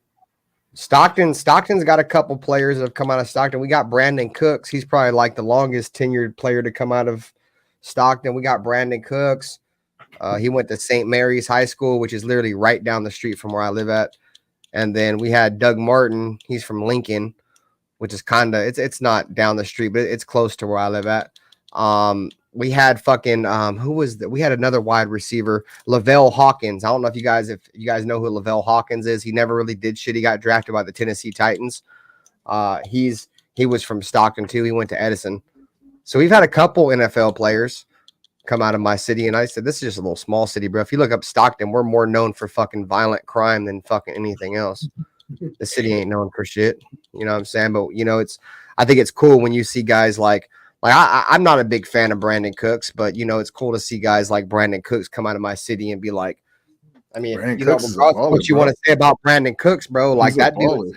Yeah, he's a production wide receiver. Every year he puts up 1,000 yards. Yeah, and he stays healthy. If he's healthy, yeah. I mean, he doesn't really get injured. That's the thing, bro. Like I looked at his career, dude. That dude does not get injured, bro. He had a bunch of concussions early in his career, where he knocked him out. Yeah, when he went to fucking like in New Orleans, and then when he went to fucking he was New England, I think every year. Yeah, no, I think it was wasn't it Atlanta? Didn't he go to Atlanta? Oh, Atlanta, yeah, because he got his ass knocked out in the Super Bowl. Yeah, he got crushed because of fucking what's his name? He was with throwing him into those Patriots. No, was that when he was with the Patriots? Or I thought that was when he was with the Patriots and he got knocked out by the Falcons. Yeah. That's what I thought. He never played for the Falcons. He played for the Saints. He played for the Patriots. Who the fuck else did he play for? The Texans. Yep, I think he was drafted by the Texans. Yeah. Yeah, he never played for the Falcons. Bounced around. I think he was with the Rams, I think, for a minute. Yeah. Oh, he did play for the Rams. Yep. Yeah. He bounced around. Yeah, he was around. He's kind of. You guys remember he caught like that 98-yard touchdown on fucking on Steve Smith when we played the fucking Saints when they had Drew Brees and we had him backed up and fucking we had Steve. You guys remember Steve Smith, that corner we got from the Chiefs? His name's not Steve Smith. Sean Smith. Sean Smith. There you go. Smith, there you go. Yeah, bro. We played them, bro. And Brandon Cooks burnt him for like a 98-yard touchdown, like hella early in the game, bro. We overpaid that motherfucker too.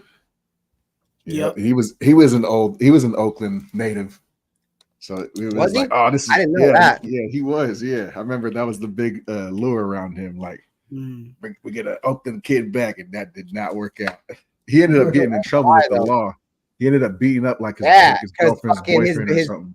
Yeah, his sister's boyfriend put hands on him, bro, and he damn near killed that fool. His sister, yeah. I don't blame him. Shit, I'd have killed that fool too. I ain't even got no sister, but if I had one, I'd probably kill that motherfucker too. Well, you got shit all the way fucked up. What up, Raider? But I thought Sean Smith was gonna be better than he was, bro. He was dog shit, gang. He was dog shit. Wow. Yeah, because I know they were really high on him because he was a big corner. You know what I'm saying? I think he was like 6'4" or something like that. 6'3". Webster Slaughter. I've never heard about him, James Furpo. That was probably before my time, gang. Looked promising. Who are you talking about? My bad. I think he played for the Eagles or something. Who? I blanked. Who did you talking about? We were talking about Sean Smith, but you guys are talking about. Oh yeah. Sean Smith, yeah. And he was low. What up, Brian Rodriguez? He was low key solid for Kansas City, gang. He was. When we got him from Kansas City, he was low key decent over there. I just think it was one of them scenarios where, that fucking aura around, coming and being a Raider was, oh, you can just come over here and collect it. You come over and collect the check. You feel me? Like, you ain't got to come over here and really play.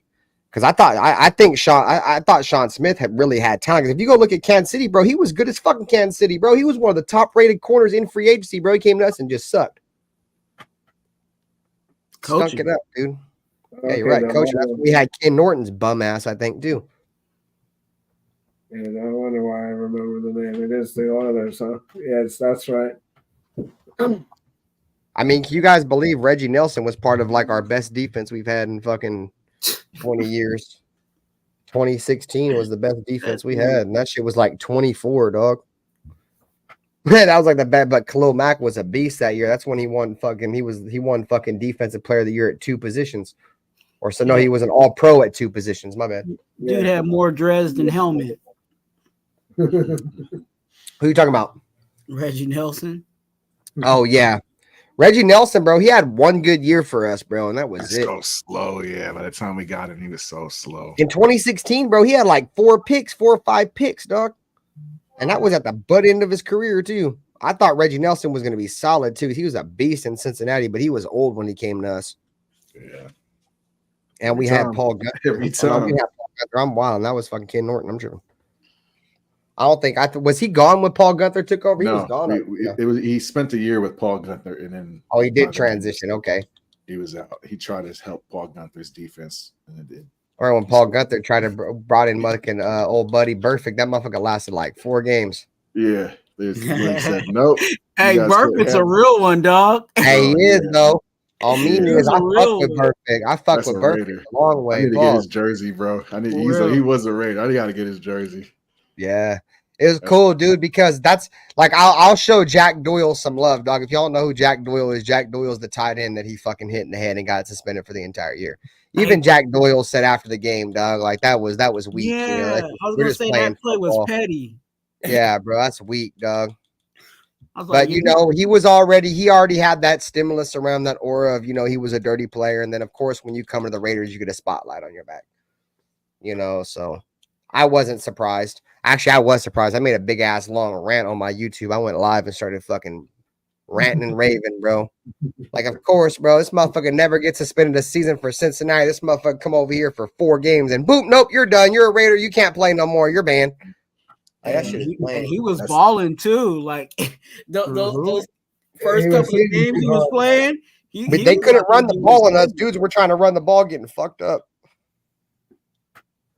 Yeah, I like that. Too hard for sure. That's that thing I'm talking about. When you come to be a Raider, like it's a different set of rules to be a Raider.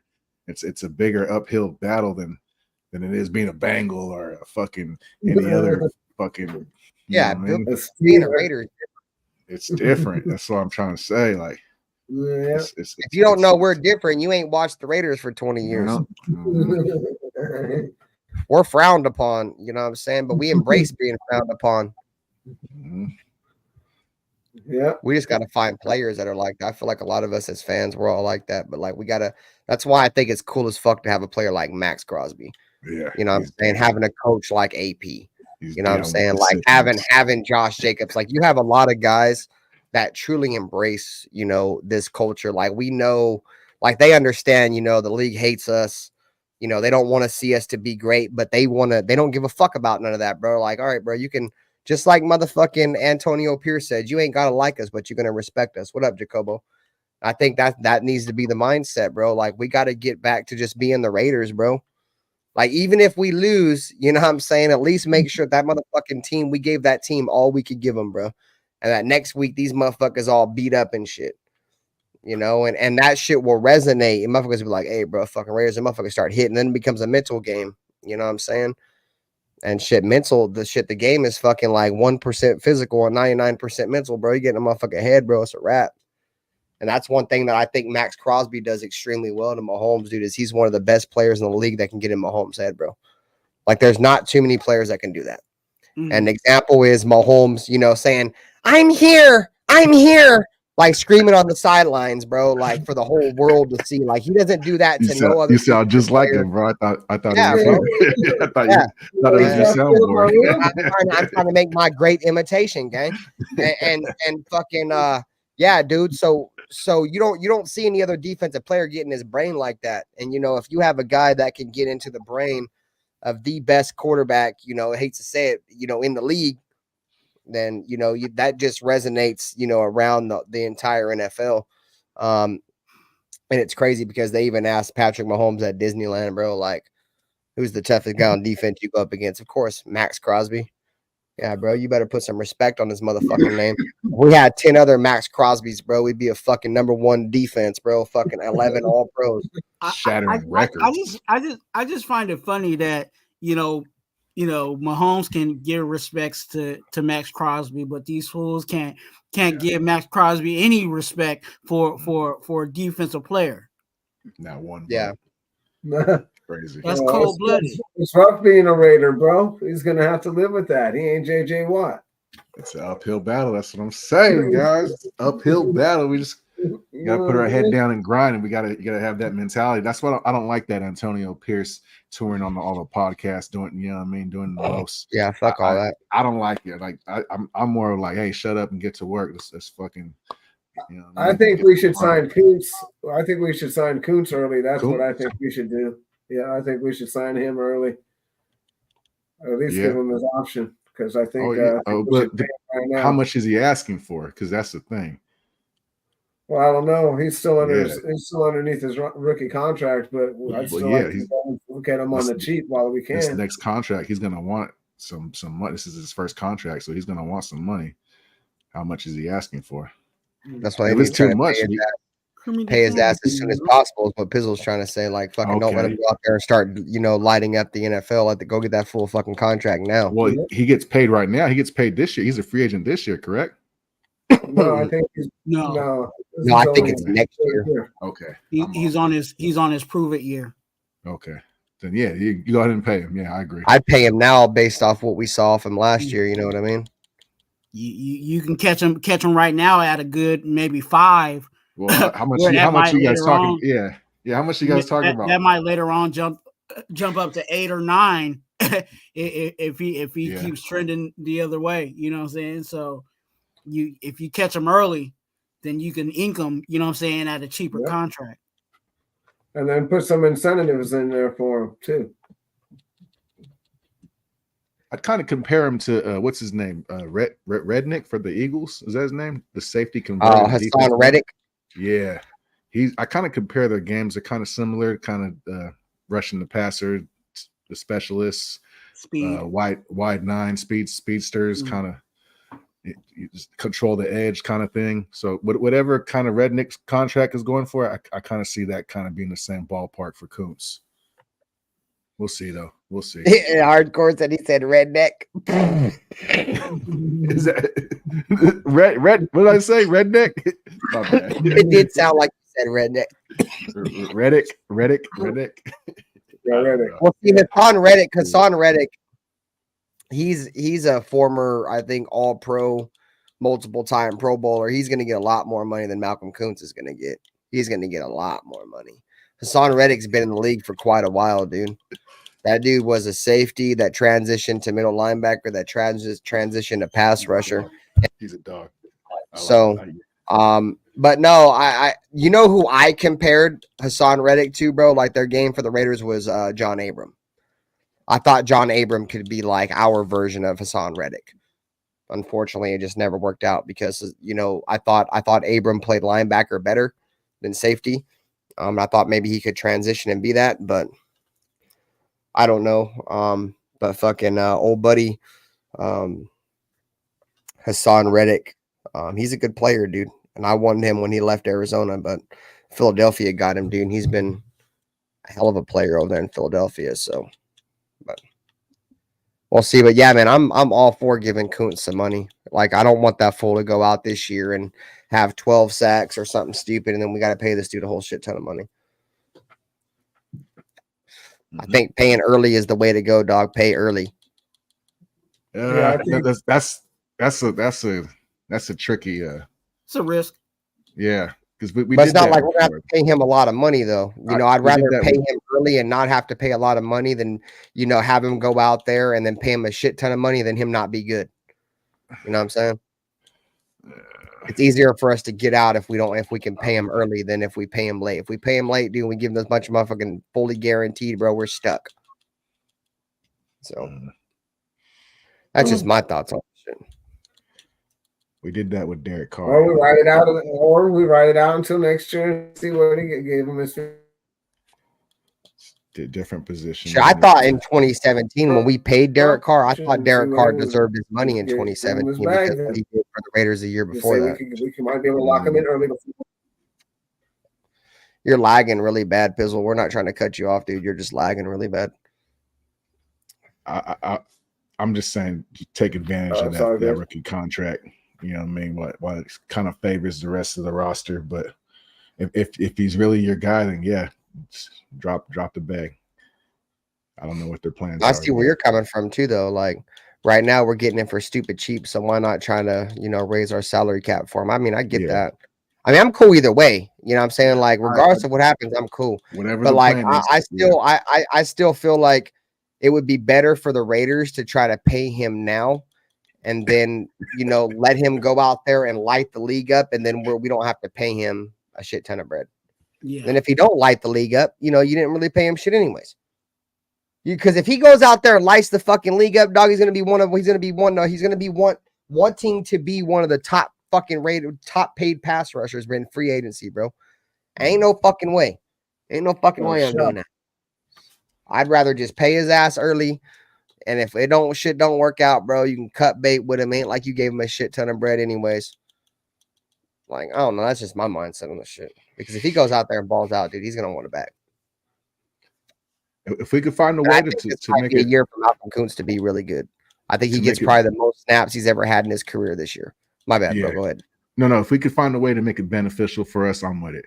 Like give him a 3-year deal, $5 million a piece. You know what I mean? It sounds pretty fair to me.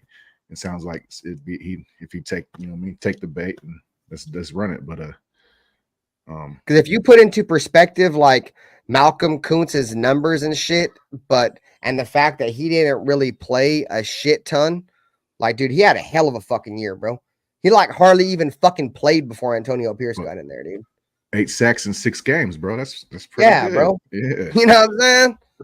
Like if you 3 times that, right? Because it's 17 games, right? But say 18, bro. That's 24 fucking sacks, dog. Yeah, say 22 sacks because there's 17 games. We need that.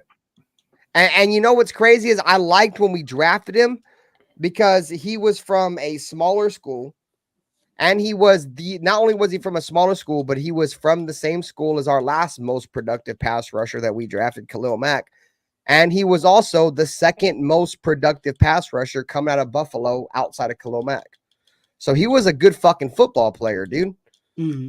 Even in fucking old buddy's rookie seasons, dog, like Malcolm Kuntz's rookie season, I was a huge fan of his, dog. And then his second season is when we brought in bitch ass Josh McDaniels, and then Josh McDaniels put him into the doghouse for whatever reason. We didn't see him at all. And then last year was his third year. We finally got to see him, and look how good he looks, dude. And it's gonna be interesting, man. But I think Malcolm Kuntz has a bright future, dude. And I think that he might be the guy that we were looking for on the opposite side of Max Crosby. I'm hoping Tyree Wilson works out. I'm hoping for the best, but expecting the worst with him. If he doesn't develop into a defensive tackle, it's going to be another busted first-round pick. But Malcolm Kuntz and Max Crosby could be something special, in my opinion. Agreed. Oh no, like I said, I want to continue to build on putting pressure on the quarterback. That's one thing that I think a lot of Raider fans forever, dude. It's like we'd watch a game, dude, and quarterbacks would just have all day to pass the ball. Like there'd literally be nobody getting on it, bro. It's like you could sit there and be like, bro, I could do this. You know what I'm saying? Like, ain't no fucking way. And if you can't get after the quarterback, dude, you are not gonna win in the NFL, bro. Like at all. You give any quarterback 4 or 5 seconds to throw, they're gonna fuck you up, especially when you give it to Patrick Mahomes and Justin Herbert. You know what I'm saying? It's crazy to think too that Josh McDaniels could have ruined this kid's confidence protecting Derek Carr in a meaningless practice game. when he chewed him out and it went viral on every social media platform, he was chewing out Kuntz, fucking pretty much calling him an idiot. And bro, that could. When he got too close to Derek, that could have ruined that young kid's confidence. But he bounced back, so yeah, good for him, bro. Fuck McDaniels. So it's one more kick on McDaniels. Yeah, fuck him. I ain't gonna lie, dog. Josh McDaniels the worst head coach I ever saw, dog. I've only been a fan of the team since like 03, dog. I've never seen a worse head coach than Josh McDaniels, bro. He was by far the worst head coach I've ever fucking seen. He was pretty much everything that I expected he was going to be, but didn't want him to be. Like to say that he did that, I'm not surprised, bro. Like I didn't want that to happen. I was hoping it was going to go the other way. You know what I'm saying? Because I'm obviously going to pull for my team every single year, but the fact that it went the way it went, I was not fucking surprised, gang. It's like, yep. I mean, this motherfucker did it before, bro. This motherfucker's got a track record of fucking teams up, bro. I think Hardcore got a question for us. What he said? Something about the top 5 quarterbacks. Who do you not want the Raiders to draft? And he said his is. I don't want Bo Nix. I don't want Bo Nix. Yeah, I'm good on Bo Nix. I think JJ McCarthy. Yeah, fuck him. Yeah, I'd rather have Bo Nix than him. Yeah. I don't want Bo Nix at all, gang. No, I don't want Bo Nix. Especially since JJ McCarthy is starting to rise up the draft boards. Mm-hmm. I said it on the 2 for 1 Nation podcast with Eric. I said I can't trust it. He hasn't thrown the ball enough for me to say, yeah, there's going to be times, and let's be honest, as much as we want to run the ball, there's going to be times where the quarterback's going to have to throw the ball 20 to 30 times. And I can't, out of all those quarterbacks, JJ McCarthy is one of those ones I'm like, can't trust it. Yeah. We can't trust it because he played for a guy who was a run dominant coach too. That's what Harbaugh wants to do. He wants to pound the ball just like Pierce does. He wants to pound the ball 30 times a game. That's what you're going to get. You're going to get limited opportunities with with throwing the ball, unless of course you're behind. And if you're not behind, then you're just going to ride the run and you're going to do minimal to win the game. And that's what he did. What up, Daniel Caps Keenan? You can't be mad at him for that. Well, shit, Antonio Pierce took some shots. Antonio Pierce took some shots last year. I think he definitely wants to have an offense that's highly predicated around the run game. I do agree with you on that. But I also think he wants to have a team that's Raider-ish, right? Like we're gonna have a team that's gonna stretch the field. Like, we're going to sell you on all this run shit, and as soon as you buy it, bro, we're going to take the top off your fucking ass. And that's what he was doing last year. We saw quite a few times. Go ahead, bro. You good? That's fucked up. Oh, we lost him. I think in regards to the Getsy offense, you're going to have to, and some people don't know what Getsy's offense really looks like, but in Getsy's offense, yeah, it is there is run plays and there is running in that, but there's a lot of stuff downfield that happens in the Getsy offense, and because of that, you need a quarterback that can throw the ball in situations like that. And again, for me, I can't, as much as yeah, the coach over there in Michigan may have had him handing the ball a whole bunch of times. I can't hang my hat on him doing that in the big leagues. We've seen teams try to solely run the ball, and how did that work out for them? That's the whole reason why Tennessee is over there struggling the way that they were struggling, because they tried to run the ball and their quarterback, they're still trying to figure out who they want at quarterback. Yep. And for me, it's Jay Daniels, or I just run it back with AOC and go get Fields or Russell Wilson. I don't, and then we'll build the team, build the trenches. You want Russell Wilson? I'll take him for the right price. Yeah. You gotta pump the brakes. Hold on. Hold up. Wait. I don't know.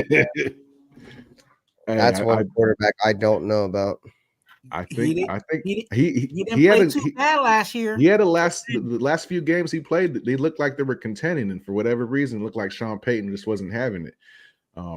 I don't know what was going on. I don't know the story, but I don't think that shit happens with Antonio Pierce, or at least Antonio Pierce don't put up with it for too long.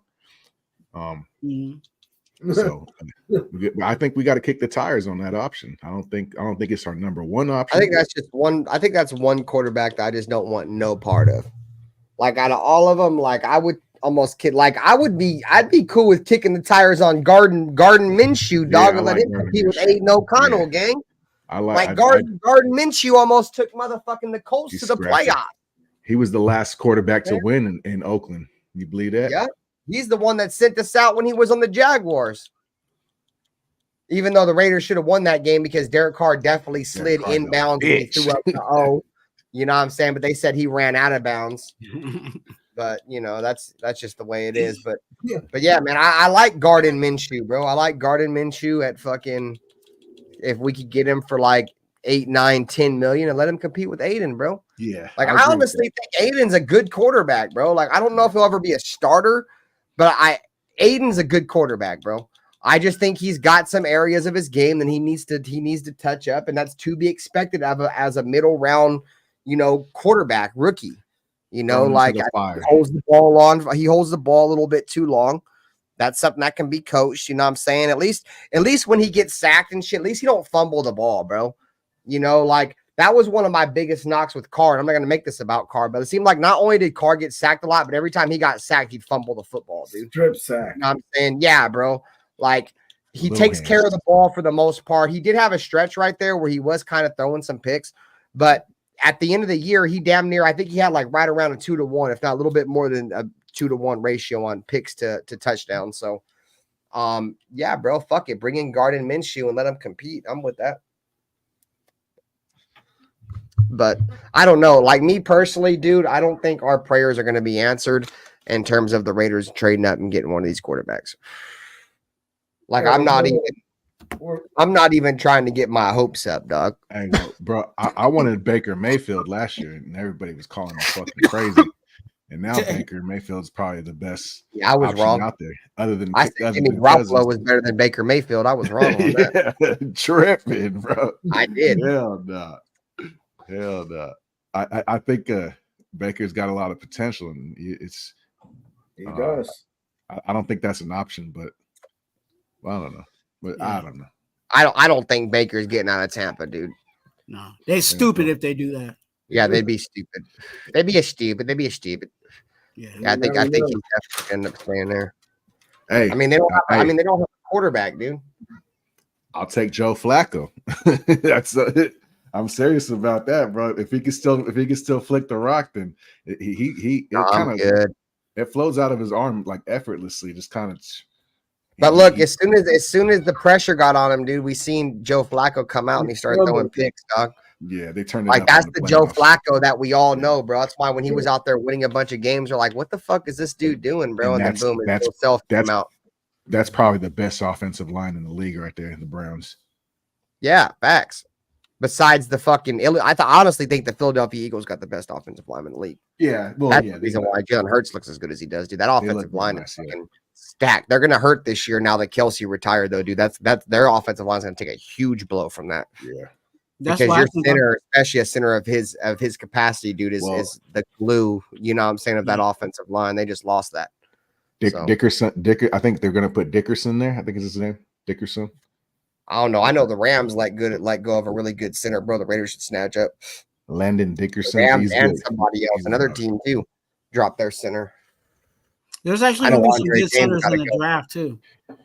My bad, Twuan. What'd you say? I just said there's actually some good centers in the draft. So we can address a whole bunch of and it's later rounds. It's not even we got to draft high to go get them. We can get them later round. And find a starter in the fourth and third rounds. Yep. Yeah, whatever it is, Andre James got to kick rocks though. He's trash.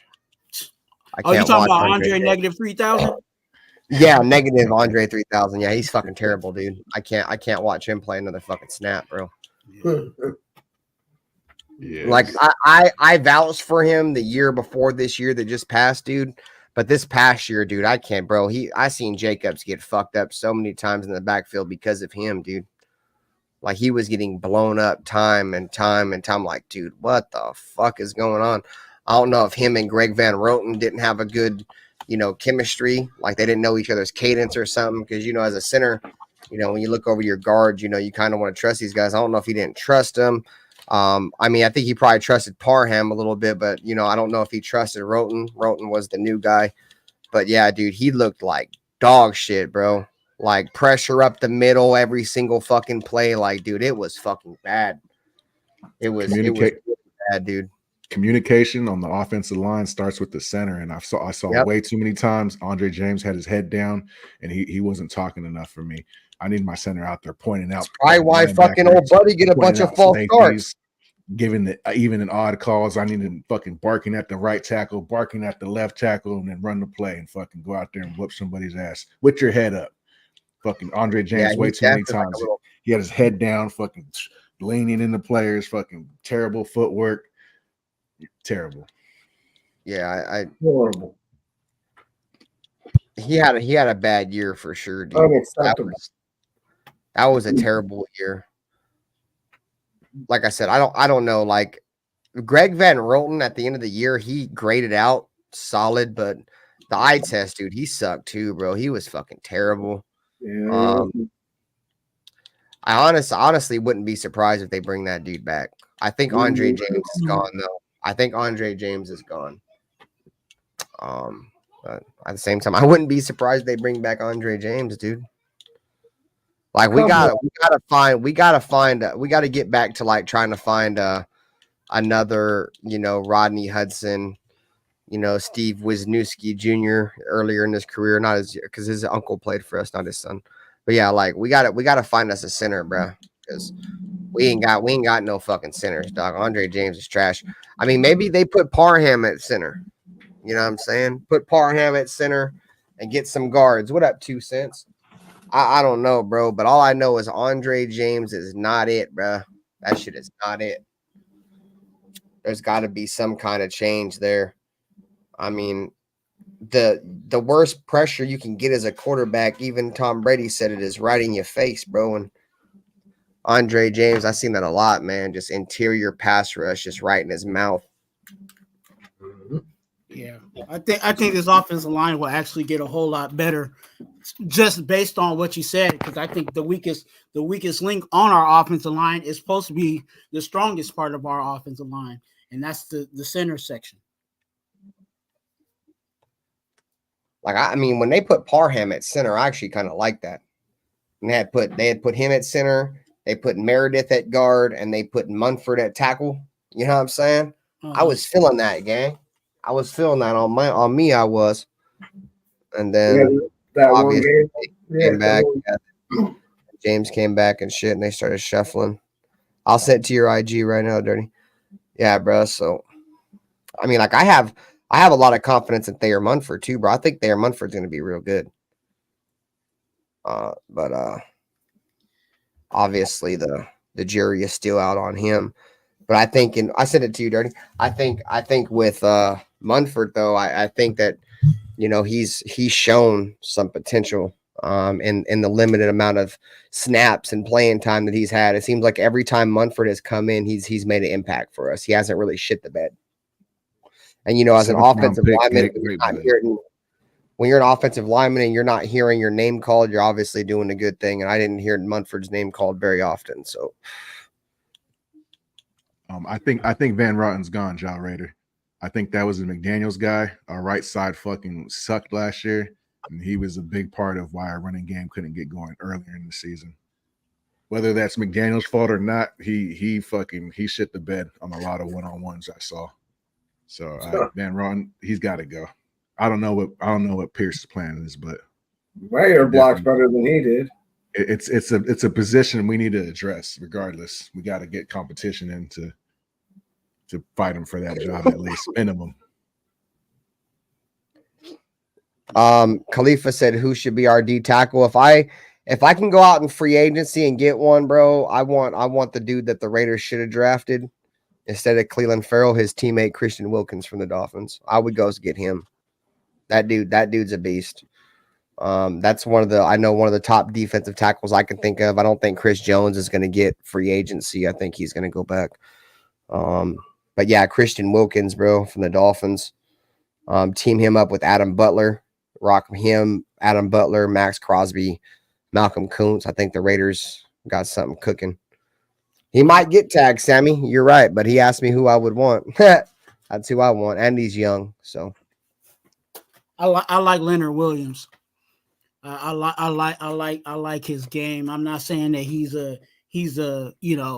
the best pass rusher at defensive tackle, but he's disruptive down there, and he's gonna mess up a whole bunch of stuff down there in the middle, stopping the run and doing the dirty work, and I like that about Leonard Williams. So I would take him at D tackle.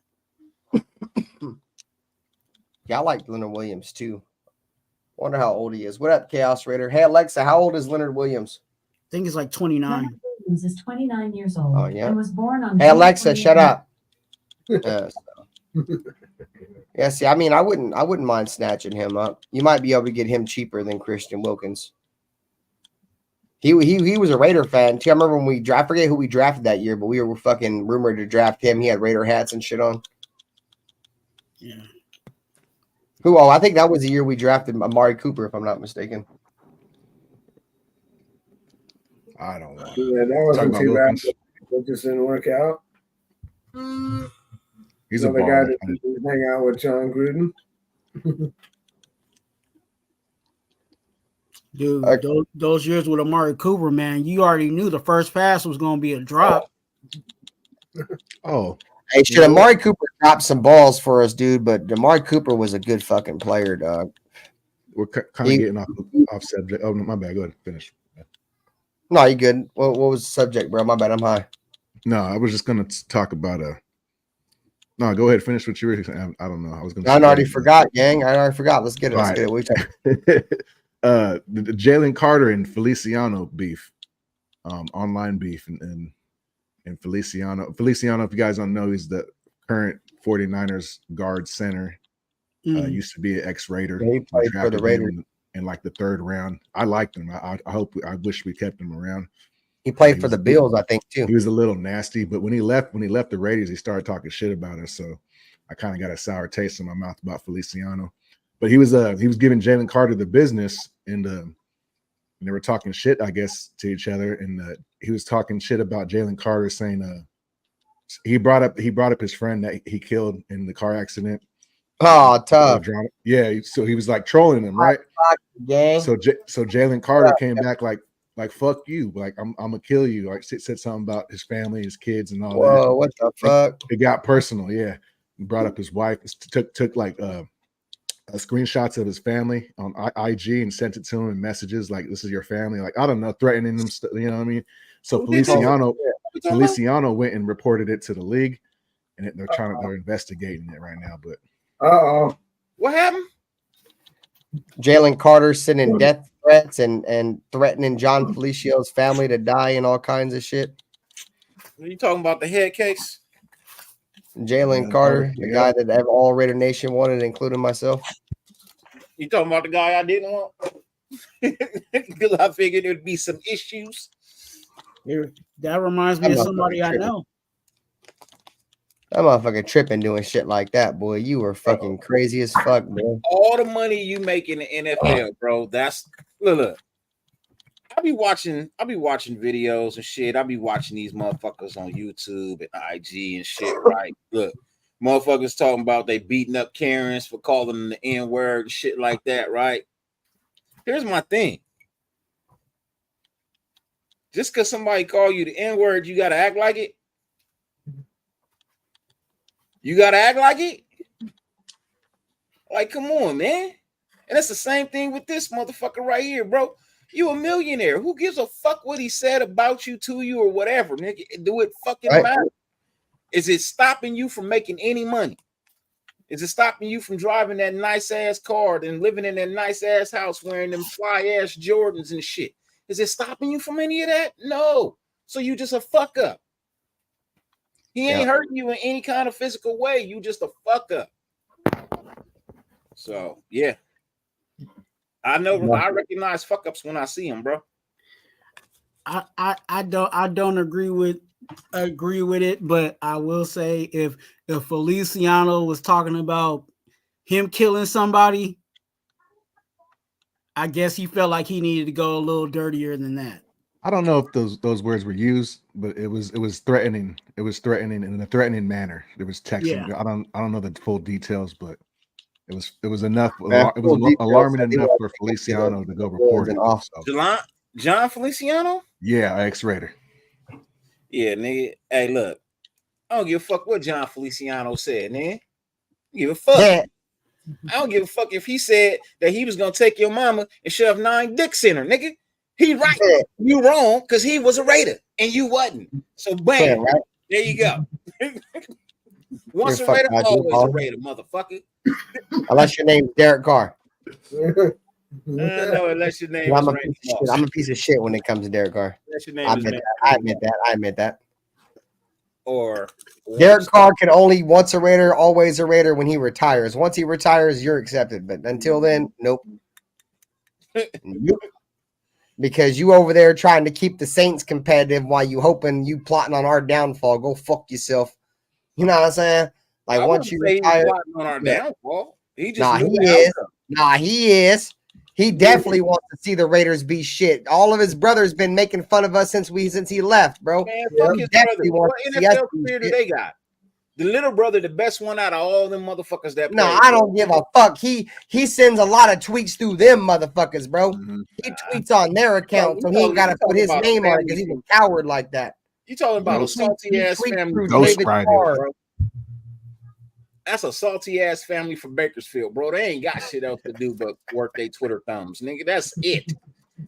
Work the field and work the Twitter thumbs, nigga. That is it. I don't give a fuck. I'll always hate Derek Carr. I'll go to my grave hating that motherfucker, bro. On me, I will. Family's family. That's why Ayuk's family was wilding out after the Super Bowl too.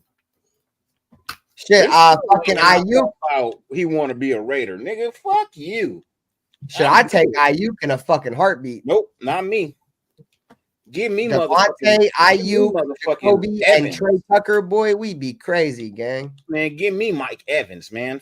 Fuck Ayuk. I'll take Mike Evans over Ayuk. Yeah, but Mike Evans gonna cost a lot of money. He can't cost that much money, bro. He gonna get about the same amount of money Devontae got. Nah, I don't think so. He's gonna get like 20 million, 20 plus. I'll give him 20.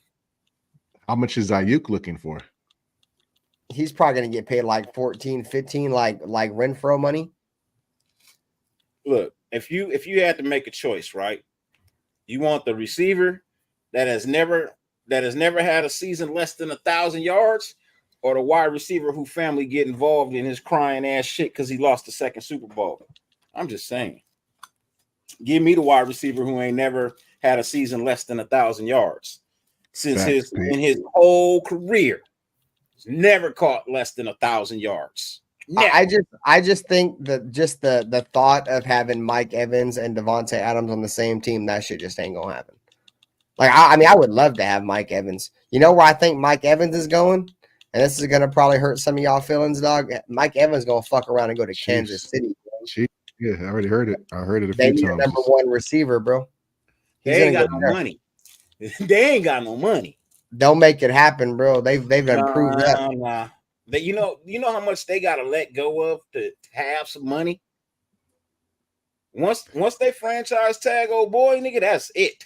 All they have is $15 million. The They cap don't went have up, though. a dime more than $15 million. The cap That's went up. it. Yeah, the cap We're kinda the talking cap about Your that. cap can go up all you want. You still got players you gotta sign. No doubt. Yep. No, a lot of them players about to leave. A lot of them motherfuckers, we all know they about to leave.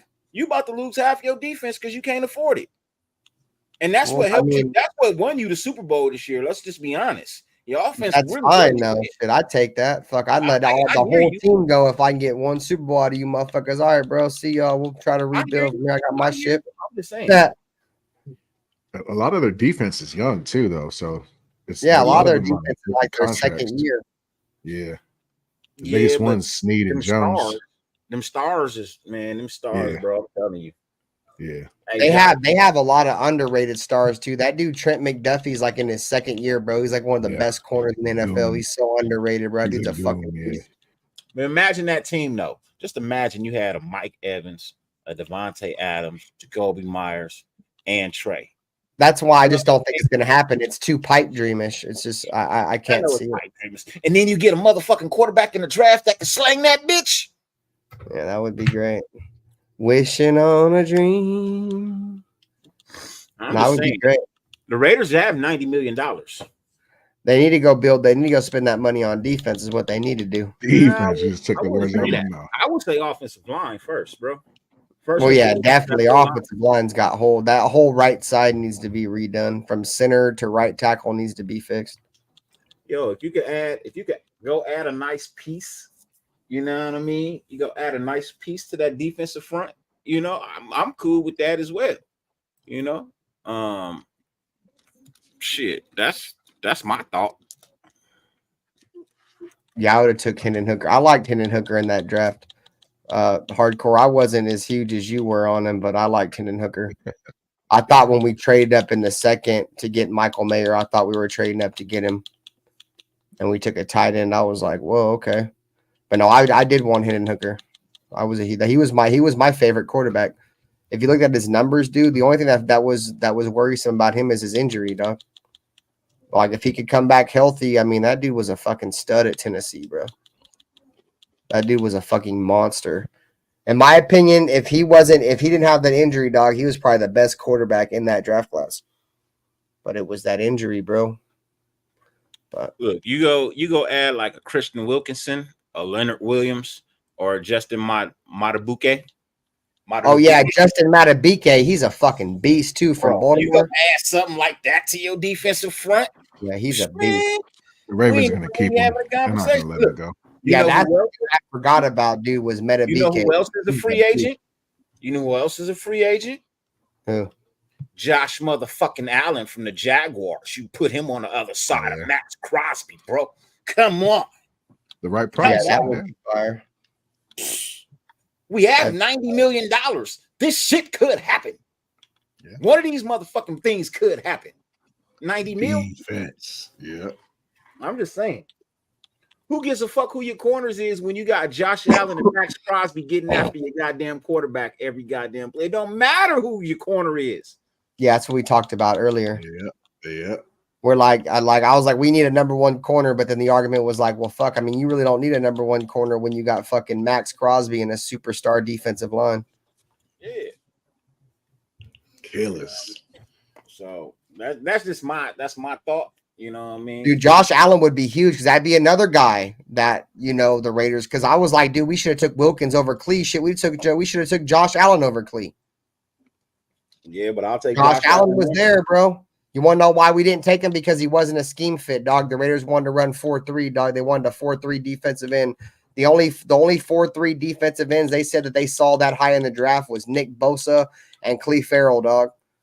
And Nick Bosa was gone. Josh Allen was more of a 3-4 defensive or a 3-4 outside linebacker. So they were like, oh, it don't fit our scheme. So they took fucking Cleve, bro. And Cleve was, I won't say he was terrible. He was just terrible for where he was drafted at, bro. He shouldn't have been drafted that high. He wasn't a terrible player. He was, in my opinion, Cleve was a solid player, dude. He just got shit on because where he was drafted at and the expectation of coming in and being the next Khalil Mack. That's where he got fucked off. But I thought he was a solid player, dude. That dude was a beast against the run, bro. I think that was a high mark when they expected him to come in and be the next Khalil Mack. I never saw that. A lot of people did, bro. A lot of people. I never saw that. He was the fourth overall pick. Something, but you know, everybody thought he was going to be better than Max too. You know what I mean? So, but hey, yeah, we're drafted in the same draft. That's why a lot of people aren't even mad at that draft because they're just like, fuck it. Like we missed in the first round, but we hit in the fourth.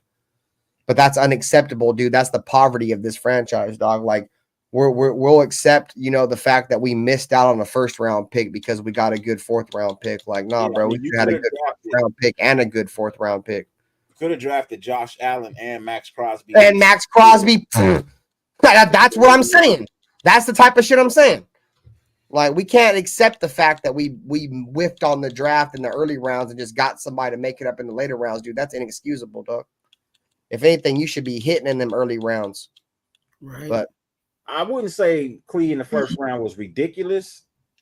It was just and it was Lee lackluster. in the first round at number 4 was ridiculous. In the first round, like maybe later on, probably not bad. In the top 5, that was probably one of the dumbest picks I've ever seen. But here's the crazy thing is, if we would have went back 6 spots, right? Say we go back 6 spots, Clee wouldn't even have been there. That's fine. I would have took anybody but Clee, to be honest. He was a top 10 draft pick. It's just unfortunate that we had number 4 and used 4 on it. Sucks, but he was a top 10 draft. You know what really sucks is that year we played the Browns. The year of that draft, we played the Browns, dude, and we ended up beating the Browns. It was Nick Chubb's like first actual real game to where he got a good amount of snaps. I remember in the fourth quarter, dude, all the Browns had to do was get a first down to pretty much milk out the clock and beat the Raiders. And Nick Chubb fucking got the first down, bro, but they ruled him short. We end up losing that game, bro. And that one win on a game that we should have lost was the difference in draft stock to us being ahead of the 49ers, and we could have took Nick Bosa. Just like the year before that. Remember the year before that we got fucked over, or they tried to fuck us over when we fucking got coin flip. Same shit, bro. We got fucking we won that one. Right? They got Kittle, and then we got homeboy. We got Colt Miller, and they got fucking old buddy. That he's not even on their team anymore. He left. McGlinchey, I don't think Nick Bosa is as good as people think. I'm sorry. I don't think Nick Bosa is as good as people think, bro. Nick Bosa is a monster, bro. I hate to say it. That dude is a monster, bro. I don't think so. He's probably, from when I watch him, he's probably the most unblockable player like in the league. Like you can't block that dude, bro. I personally think he's trash. I think Max Crosby is miles. I hate the Niners, bro. That dude's a beast. I hear you, but I think Max Crosby is miles ahead of Nick Bosa. No, I do too. I think as an all-around pass rusher, Max Crosby's better. But as like an overall player, Max Crosby is better. He's never missed a game. Like Nick Bosa is a game changer, like almost every single game. Like I just like as much as I love Max, like he's not much of a game wrecker. He has games every now and then sporadically where he'll wreck a game, but other than that, like he's not really much of a game wrecker. Nick Bosa is a fucking game wrecker. Max Crosby has been better than Nick Bosa since the first snap they statistical wise, I agree.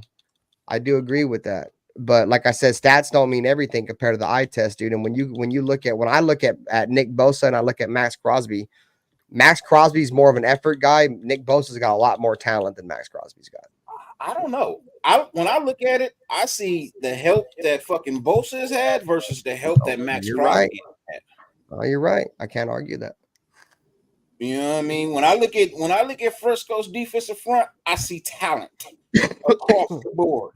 When I looked at the Raiders front, I saw Max and then everybody and else. Nobody. No, you're right. You know what I mean? So we're talking about a guy who gives max effort. We're talking about a guy who will play through the worstest of pains of all. You know what I mean? We're talking about a guy whose numbers don't sway. They're pretty much ballpark, same area every fucking year.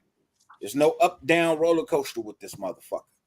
Then we look at another guy who can't stay healthy. He ain't shit. His brother ain't shit. Motherfucker disappeared. Motherfucker disappeared in the Super Bowl all of a sudden. The family's racist as fuck. You know what I mean? Your family racist as fuck.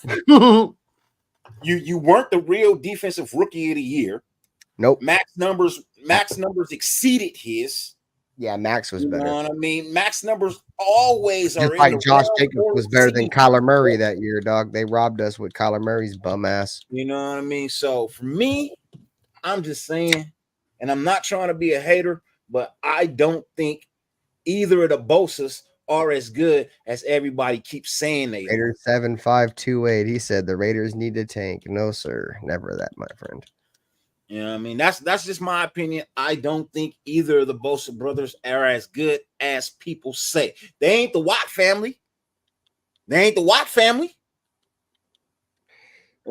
not, but statistical wise, they're pretty damn close. I don't know. I think JJ's better. I think JJ Watt is better. I think TJ Watt is better. You could put them up against each other. You could put JJ Watt up against Nick Bosa, and JJ is better. You could put TJ up Yeah, but against JJ's more of like a TJ is defensive better. tackle, though. You know what I mean? I hear you. I don't like the Bosa's, bro. I don't like I mean, I don't like those They're motherfuckers okay either. players. I think I JJ can't deny talent just because I don't like them. Like, I hate the 49ers, bro, but I model the way the Raiders should build their team around what the 49ers should do, the way the 49ers built their team, dude. Like, I hate them. I don't trust them. They got long noses. That means they lie a lot. And they got long noses. Old Pinocchio ass boys, bro. I can't trust them because when one get hurt, the other one does. Yeah. So y'all niggas two bitches. Y'all synchronized on y'all periods or something, nigga. You know what I mean? You know, if two females live together for long enough, they'll synchronize, right? Yeah. Yeah. Well, I got 3 daughters, bro. These two bitch ass niggas, man, they synchronize like 2 bitches, bro. Well, you know their dad got your ankle. I'ma hurt my shoulder. Two their synchronized. dad got carried off on a stretcher. That's the last time his last NFL game. So that's fuck him. That's sad. When your last play puts you on a stretcher, your last play. Shout out to Daryl Stingley. You know what I'm saying? Nah, there's a difference. This motherfucker's walking. You know what I mean? This motherfucker's walking. He got to walk around with the shame of, nigga, you couldn't cut it in the NFL. You was too small. You got your ass sent the fuck out, boy, on a hearse. I'm just saying, you know what I mean? 2 bitches synchronized, bro. I'm just saying, nigga, this synchronized swimming on these 2 motherfuckers, bro. Niggas get hurt at the same goddamn time. That shit makes no sense to me. Like 2 bitches living together, y'all synchronized. Those motherfuckers, because they feel like they have a pedigree of to where like, oh, I can miss a bunch of games and they ain't gonna give a fuck. And they're kind of right. Like, I don't see the Niners or the Chargers letting go of either one of those motherfuckers. And it just happens to be that they're on the same team that, you know, the media gaslights. They gaslight the Niners and they gaslight the freaking Chargers. Yep. So they're always talking about both of them. At least Joey Bosa kept it real about Derek Carr's bitch ass. He was one of the first people to speak out on Derek Carr's bitch ass. And then Tyrann Matthew spoke out on him. And then it was like, yeah, now it's like everybody just talk your shit on Derek. He's trash. You go out there and hit him a couple times. He folds like a woman. You know what I'm saying? He folds like cheap laundry. Like, just go out there and smash him. Curl up car. Yeah. That boy was sponsored by fucking lawn chairs. You know what I'm saying? You feel me? Summer lawn chairs. I know I fucking sound like a fucking broken record, guys, but like, I hate to tell you this, but if you watch my channel, if you're new or if you don't know, I hate Derek Carr. And it'll probably be a long time before I stop shitting on Derek Carr. So don't ask me why I'm still talking about Derek Carr and all that shit, because my true hate for Derek Carr was because of how much I loved that motherfucker and how good I thought he was going to be for us. And then how much he let us down, bro. And then how he lied to us and said, oh, if I don't play for the Raiders, I'm going to retire. Then his bitch ass scooted off and fucking used us like, bro, fuck that, bro. Like, my hate runs deep for that motherfucker, dude, bro. I changed my mind. I'm sorry, but I'll forever hate that motherfucker, dude. He played this Raider. He played 9 years of my life, bro. Like 9 years of my life, dog, down the drain fucking with this motherfucker, bro. When I knew after 2018 that wasn't it, bro. I was like, yeah, after 2018, it's a wrap. Give him a coach. Hey, at least he brought me some type of joy within them 9 years versus the motherfuckers who came before him. Yeah. I mean, yeah, but I mean, it didn't amount to shit because we still didn't win shit. Yeah. I think we could have did something if Josh McDaniels had never been the head coach, bro. I think he could have. No, I feel like we would have been at least one playoff game. If Gruden never got fired, dog, I think we would have been something. You know what I mean? Had he never broke his ankle, I think he has a Super Bowl. Yeah, if Derek Carr don't break his ankle, I think we would have been good that year too. He was the only motherfucker. Hey, I got one for you. It's the woulda, coulda, shouldas. You know what I mean? You guys think Leatherwood would still be here if Gruden never got those emails? No, probably. Yeah, he would.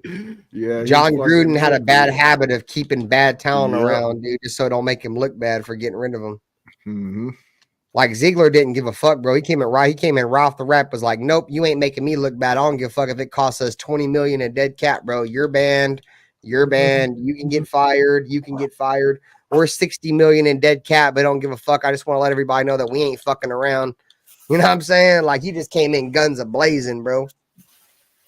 So yeah, McKenzie drafted players like Calhoun. So yeah, anybody drafting better than the motherfucker who drafted Calhoun. Hey, yeah, but Reggie McKenzie probably had the best draft success than anybody that we've had in the last fucking 20 years.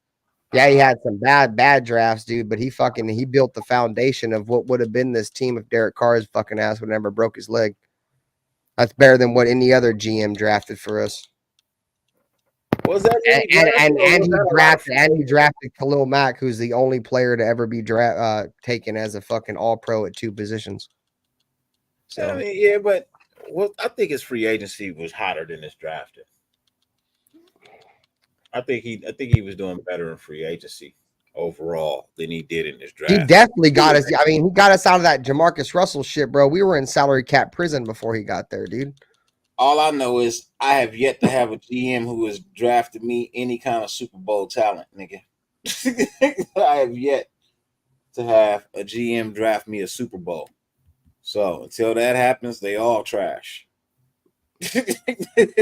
So I get a GM that can draft me and build me a fucking winning team. They are all trash. No, you're right. And a winning team wins at least one playoff game. There was a lot of people that were on the fence about Khalil Mack, though, hardcore Raider. I don't feel like he was the obvious pick right there. Like, I honestly thought the Raiders were going to fuck around and take Sammy Watkins, but he was drafted before us. I don't like going back and looking at. I don't think Khalil Mack was like a highly touted. I mean, he may have been, though. I don't know, but who cares? I mean, even if he fell in his lap, though, dog. Like, I've seen players fall in the Raiders' lap and them just not even take that player. Like, fuck that, dude. Like, you got to take the obvious pick sometimes, bro. Like, don't be sitting over here trying to act like you're smarter than everybody else in the room. You feel me? What up, Circus Raider? Yeah, dog. Like, that's why I feel like the Raiders, like, from owner to GM to head coach to whatever, it's like we've always wanted to be the smarter person. Like, dude, just do the obvious shit, bro. Stop trying to fucking think you're smarter than everybody else, bro. Shit don't never work out, bro. Shit's never worked out. We've had plenty coaches come in here, bro, and act like they're the smartest person. They know more than anybody else. And that's one thing that I do like about Antonio Pierce, bro, is like he's open to understanding that he knows he's not the best head coach. You know, he understands that he's a younger head coach. He's still learning and shit.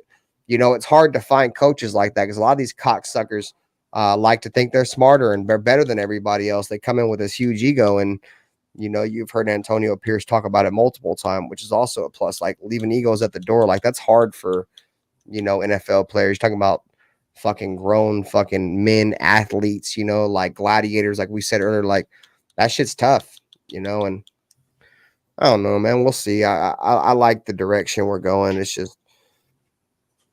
We got to hit in these drafts, man. We can't continue to fuck these drafts up. It don't matter how we hit in free agency if we don't get young talent on cheap contracts, you know, we ain't gonna be able to do shit.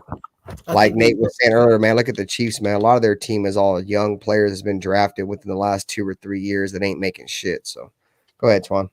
No, I think we will. Like, and I said it earlier. I think Telesco is the right guy to do that for us. It's just the situation that we're in regards to, you know, are we going to move up for quarterback and all of that stuff? It's a tough decision, but I think Telesco's the guy, whatever it is, to get it done.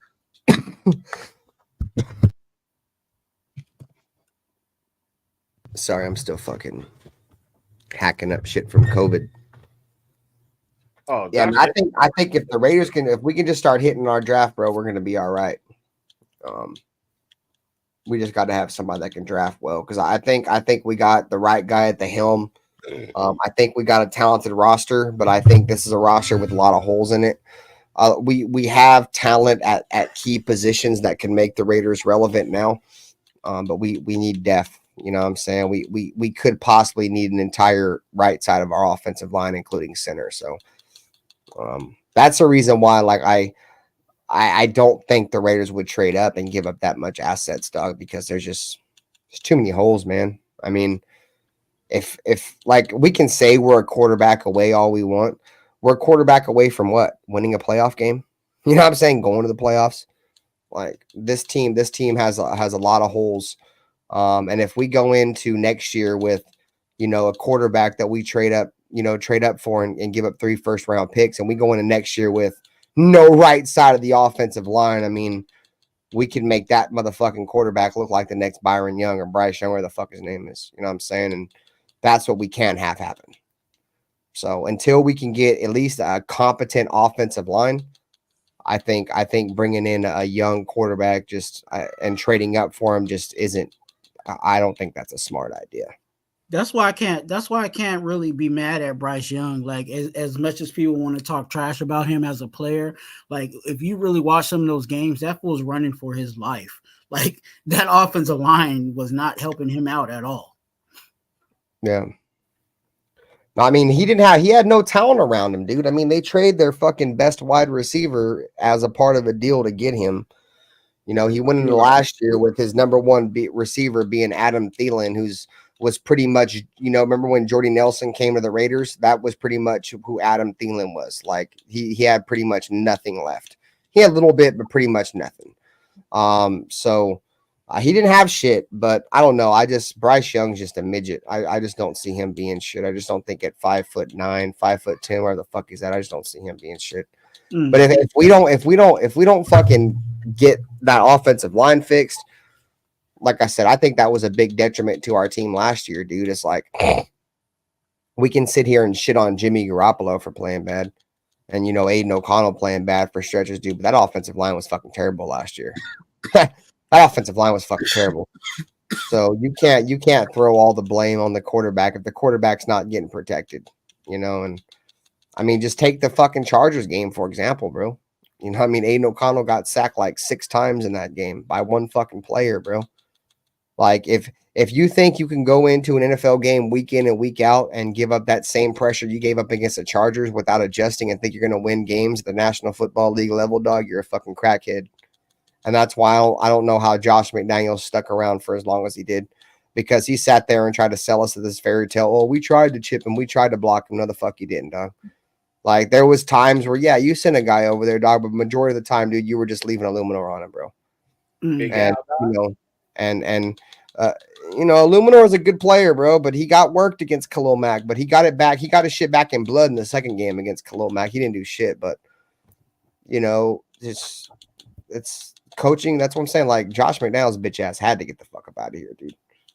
So we got to protect the quarterback, dude, whoever it is. Like, I feel like Aiden O'Connell, like, if we have to come in with somewhat of a shaky offensive line next year, dude, I'd rather just bring O'Connell back, dog. Fill up the holes everywhere else. O'Connell's already used to playing with this fucking somewhat makeshift offensive line, and fuck that, dude. Fuck bringing a young quarterback over here, dude, and trading 3 first-round picks for him just for him to get smashed in every fucking play and ruin his confidence, bro. Fuck all that. That's the worst thing you could do.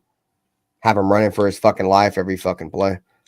So, you know, we can sit here and preach trade up. Let's go get a quarterback. We ain't got no fucking offensive line, bro. Like, you ain't got no a running game, though, supposedly, but we definitely don't got no O-line. That's why I feel like this year is gonna be so unpredictable, dude. Because I feel like this year we have more holes than I think we've had in a long time. What's your top 3 choices for quarterback? Jaden Daniels. Trading up. Yeah. Trading up for Jaden Daniels. Trading for Justin Fields.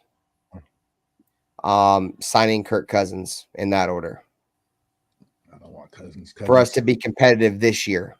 Nate said Jaden Daniels, and Jaden Daniels. Yeah.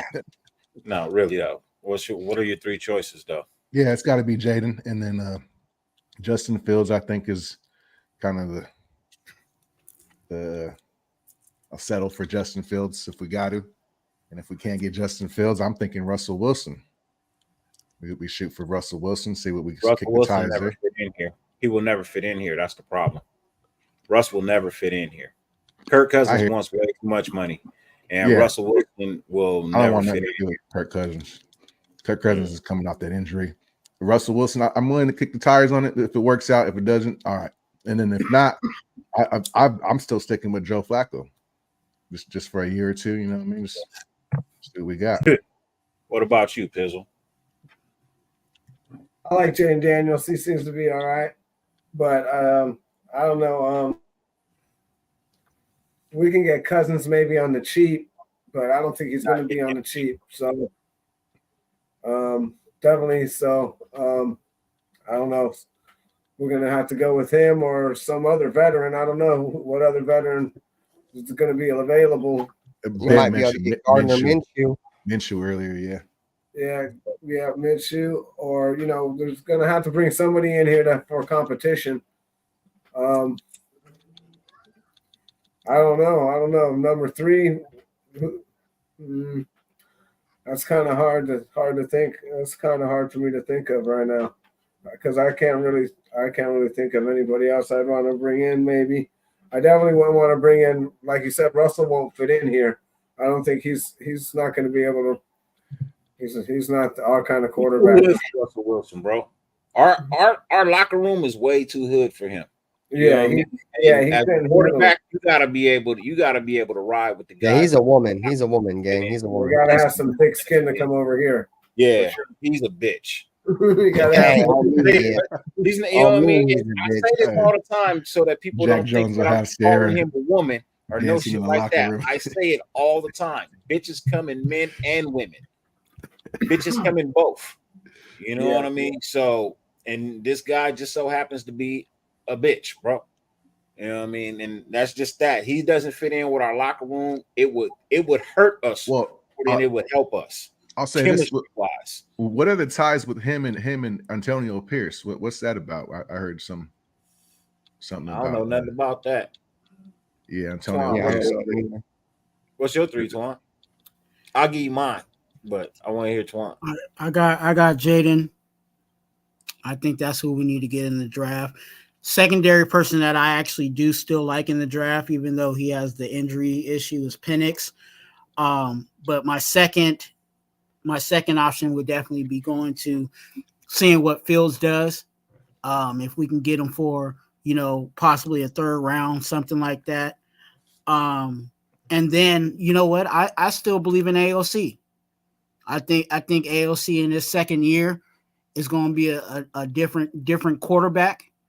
I'm not going to say he's going to be running all over the field, but I think he'll get some kind of feet. And he's already here, so you know what I mean. Of course, he's going to be here. He's going to have a chance. I was just saying, adding to your roster. Who would you bring in for that quarterback spot? Like, what would be your top 3 options if you could only get one of them? You know what I mean. So I hear you. But here's my 3: Jaden Daniels, Spencer Rattler, Justin Fields, in that order. I don't want nothing to do unless you gotta trade for Justin Fields early. If you gotta trade for him early, then it would be Justin Fields, Jaden Daniels, and then Spencer Rattler. Rattler played college ball for like 7 years. It's not a bad thing. I don't think that's a bad thing at all. But it's not a bad thing. So did Michael Penix. He played for like 5 years. One-on-one. Not Michael Penix. Bo Nixon. That's one-on-one. Bo Nixon. It wasn't 7 years. Bo Nixon. Bo Nixon been there for college football for like 5 years. Well, Spencer Rattler, you got to remember, he got hurt. He ended up redshirting. You know what I mean? Shit like that. Because he went to Alabama. I've been watching the kid since high school. Yeah. You know what I mean? And you wasn't expecting him to go into Alabama and start as a freshman. Wasn't going to fucking happen. Especially when you got motherfuckers like, who was there? Like Twua? Yeah, you know what I mean? Like, Hurts. Yeah, Hurts was there too. So he had to sit behind both of them. You know what I mean? Then he got his turn. It didn't really quite pan out. He ended up going to South Carolina, where he actually learned how to be a better player. You know what I mean? You go look at the tape from Alabama to South Carolina. He grew mentally in the game. You know what I mean? His football IQ has gotten higher. And I said most of this stuff was going to happen because I watched this. Was it Netflix? Was this shit on Netflix? Y'all remember that QB camp shit?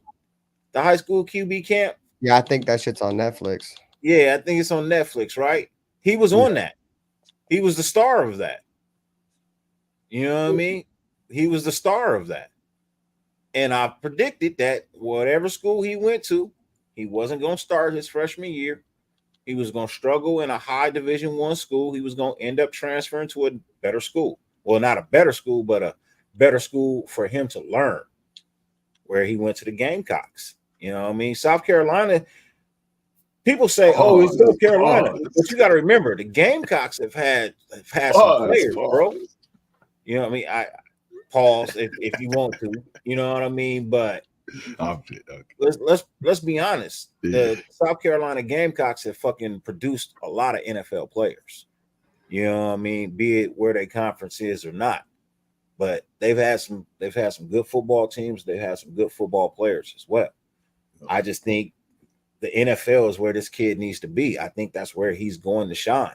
If you go look at it, here's a player, and people are like, nah, fuck that, you're lying, this bullshit. Look, go put his tape side by side with Patrick Mahomes. They played a similar style of football where he has the ability to stretch a play, you know what I mean, by getting out of the pocket, moving his feet, stepping up, getting out of sacks, you know what I mean? And then he can run if he needs to. But for the most part, he knows how to extend the play sideline to sideline. So isn't that what you're asking for? Big stepper, salute, bro. Later rounds, you saying at 13, you take him at 13, Dirty? If I can't trade up to get Justin Fields, if I cannot trade up to get Justin Fields. You mean Jaden Daniels? And Spencer, I'm sorry. If I can't trade up to get Jaden Daniels and he's gone and I'm sitting at 13, yeah, I'd take Spencer Rattler. I would. I'm glad that's your only other quarterback. That's your only other quarterback in this draft that you don't have to worry about injuries. He has a hell of an arm and he can move. He's not upper echelons, Jaden Daniels, you know what I mean, or Drake May, but he's right behind him, bro. He's literally right there behind I feel like Drake May's mid. Drake May is the best quarterback in this draft. Hands down, he's the best quarterback in this draft. Will he be? Once it's He reminds me a lot of like Josh. That's a different story. It's going to take him like 4 years to be good.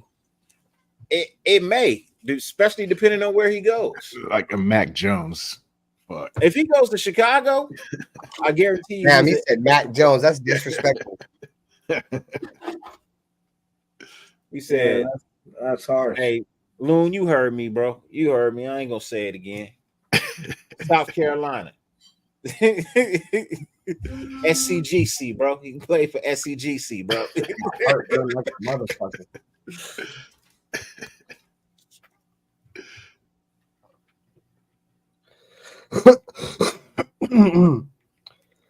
I just know Rattler was a piece of shit.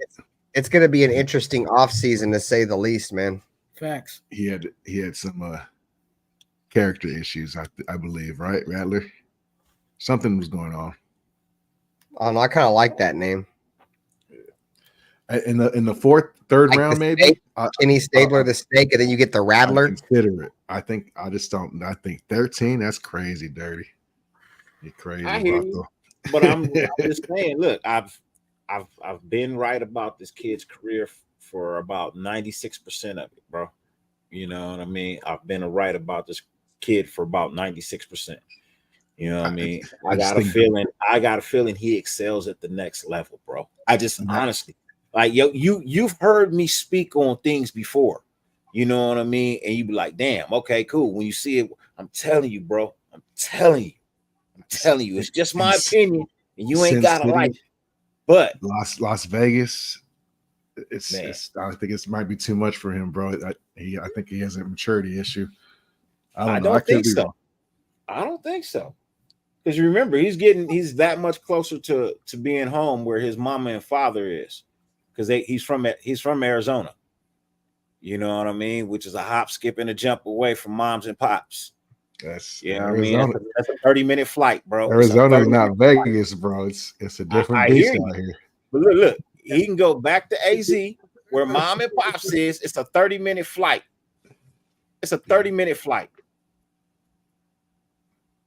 I don't know if I want to pick a player at 13 who needs mommy and daddy to keep him in check, though. I don't think he does. I think being at South Carolina is one of the things that needed to happen. He was forced to grow up. You know what I mean? You went to a top Division I school, Alabama. You know what I mean? And you flamed out. Why did you flame out? You know what I mean? Why did you flame out? And in order for the kid to look, think about it, Nate. Think about it.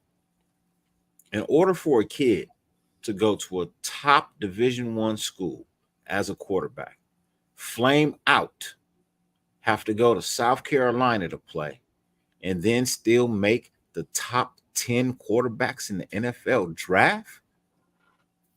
Come on, man. You see what I'm saying? Where any other quarterback that did that's probably somewhere in the top 20, but nowhere in the top 10. So that has to say something about how the kid plays. It was a maturity issue at Alabama. Him growing up at South Carolina is what allowed him to get back into the top 10. Yeah, I think in the second round, maybe, or the third round. I think at 13, though, that is hell of a reach. Look, I'll tell you this. If we traded back and picked him up at like 17, 18, you know what I mean, 19, I'm still cool with that. But honestly, I don't think the kid makes it out of the first round. I could be wrong, but I don't think the kid makes it out the first round. Now, we still got to wait for his pro day. We still got to wait for the combine and see his numbers. But I guarantee you, if that kid goes out there and runs a 4.4 anything, if he goes out there and runs a 4.4 anything, bro, 4.43, 4.45, if he runs faster than a 4.5, bro, I guarantee you his stock instantly rises from 7. Because right now he's like number 7. But the quarterbacks that are above him, I don't have any faith in. That's why I put him a little bit higher on my list. I think he's somewhere in the top 4, top 5 quarterbacks, realistically. I don't like Bo Nix. You know what I mean? I got an eerie feeling about him. Over Penix can't stay healthy, and JJ McCarthy hasn't done shit to show me shit. Yeah. You know what I mean? So he's automatically above those 3 for me. Not at 13, no. I hear you, but wait. 13. I guarantee you it's a justified at 13 if he comes out there and runs anything subpar 4.5, bro. For a quarterback, I'm telling you, if he goes out there and nails every throw at the draft, runs anything smaller than a 4.5, you know what I mean? Aces his fucking interviews. Shows the maturity, bro. I'm guarantee you 13 is justifiable. But that's my opinion, bro. I'm not always right, and I'm not always wrong either. That's your guy. You're gonna down that hill. I hear you, bro. Jaden Daniels is my guy. Okay, but if you can't get him, yeah. You know what I mean? Jaden, let's not sit here and act like Dirty's banging the table for Spencer Rattler and Spencer Rattler only. No. No, that is not what I'm doing. Jaden's the price. Yeah. You know what I mean? What I'm saying is, we all agree on that. What I'm saying is, if you can't get Jaden Daniels, which is the guy you need to get, let's just be honest. But if you can't get him, this is a reasonable this is a reasonable guy to get. You know what I mean? He's not that far away from what you get from Jaden Daniels. That's all I'm saying. He's not that far away. I'm not saying they're together. There is a gap, but it's really not that big of a gap. And then you give him somebody like a Devontae Adams or and a Jacoby and a Trey Tucker, you know what I mean, and a Josh Jacobs and a Zamir, and then you put an offensive line out there in front of him, and you build the kid's confidence, bro. He could eventually arise to that level. You see what I'm saying? That's what I'm saying. The kid is physically gifted. He can make the throws. He can step up out of traffic. That's all I'm like. The kid would work out. He would succeed if you got everything right around him. That's all I'm saying. Sure, any quarterback though. Yeah. But if I got a guy who can run a 4.5, shit, Derek Carr ran a 4.5. I understand. Or a 4.4. If I can get a guy with a quarterback running a 4.4, come on, man. You know, we ain't had a 4.4 quarterback since Terrell Pryor. Let's just be honest. We ain't had a 4.4 like 4.3. Yeah, exactly. You know what I mean? Everybody remember the run on Pittsburgh. Everybody remember the infamous run. Mariota had wheels. Huh? Mariota had wheels. Man, it wasn't no 4.4 wheels. It wasn't no 4.4 wheels. Yeah, fucking old buddy fucking Pryor was more like 4.3 subpar 4.2 fucking wheels, dude. That dude was on a whole nother level. He was a wide receiver. Yeah, fucking old buddy Mariota, he has 4.4 speed, dude. That dude's fast as fuck. Yeah, but Terrell Pryor, though, he was like, dude, he was definitely like more of a 4.3 guy. He was way faster. That's why he was so good at wide receiver, because he was just so fast. He was a physically gifted fucking player, dude. That was the last draft pick by Al Davis in the compensatory draft in the 3rd round, dude. That fucking Terrell Pryor was like 6'5" and ran like 4.4 or something, dude. It was insane. The Raiders wanted him to be a wide receiver. Yeah, well, they should have made him a wide receiver. He was a better wide receiver than he was a quarterback. Because we wanted to make him a wide receiver is the reason he left. That's why. Yeah, I know. He wanted to play quarterback. That's what's crazy. He left us and played wide receiver somewhere else. We didn't have any options at quarterback, though, really. Oh, you know what? Somebody a quarterback we nobody's really mentioned. I think what's his name? Huntley from the Ravens. He's a free agent this year. I think he's going back. I think I've talked about this somebody before. From the Ravens, didn't we? Yeah, Smith, but he's like a practice squad player. I don't know. I don't know. Like, he's not a practice squad player. That kid played. I don't know enough about him. He played. Remember when Lamar got hurt 2 years ago? I thought that was Huntley. No, that was that other kid. It was Huntley made it to the Pro Bowl, right? With they had no other quarterback besides Lamar except Huntley. And then when Huntley got hurt, there was another quarterback that played. Okay. I don't recall Huntley getting hurt, but you might be right. Okay. Yeah, Huntley got hurt. There was another quarterback that played. Smith. His name's Smith. I don't know his first name. Anthony Brown. Oh, is it Brown? Okay. I was calling him Smith. Anthony Brown. I've never heard of that. He played a couple of games.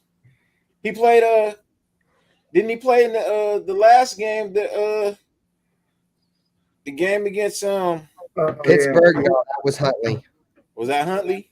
That was Huntley.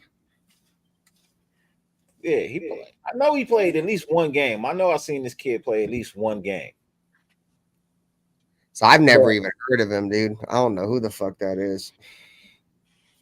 He came in for a visit. So if they brought him back, obviously he did well, you know what I mean, in his visit in order to get what? Did he get a future? Fuck it. Let's bring back Josh Johnson. Fuck it. Real town legend.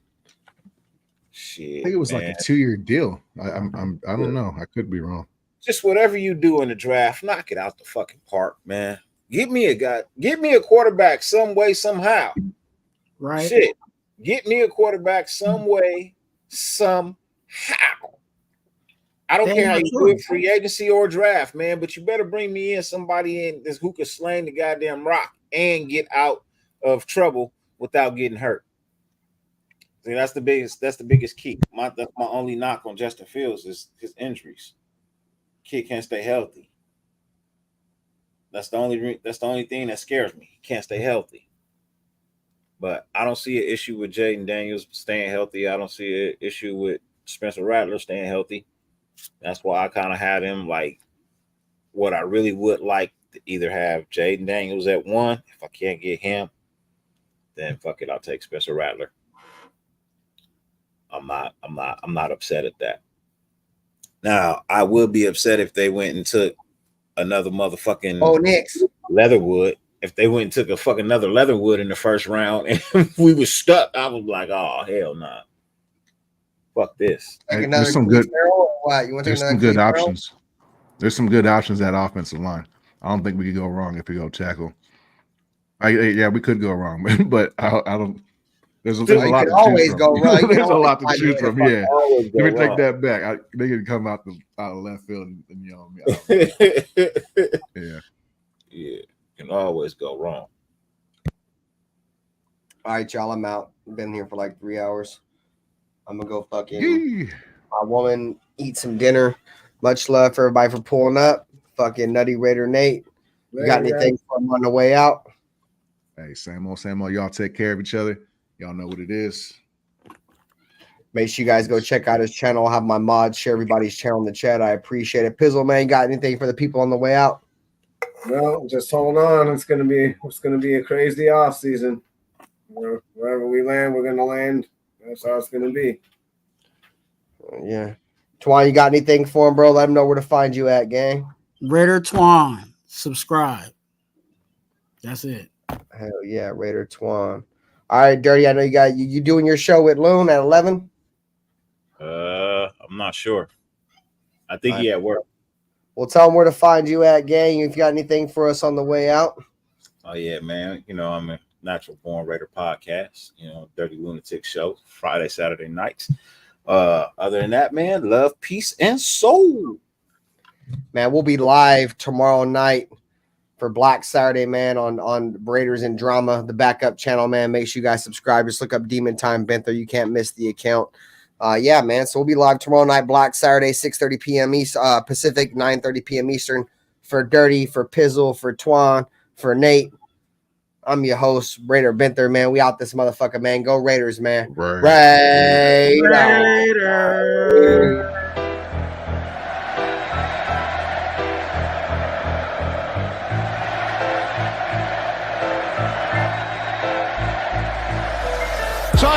It's picked off. Oh no. Unbelievable. Oh, wow.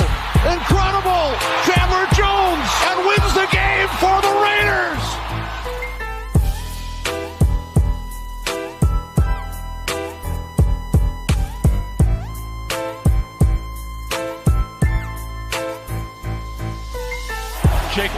Jacobs with running room right up the middle. Jacobs is on his way.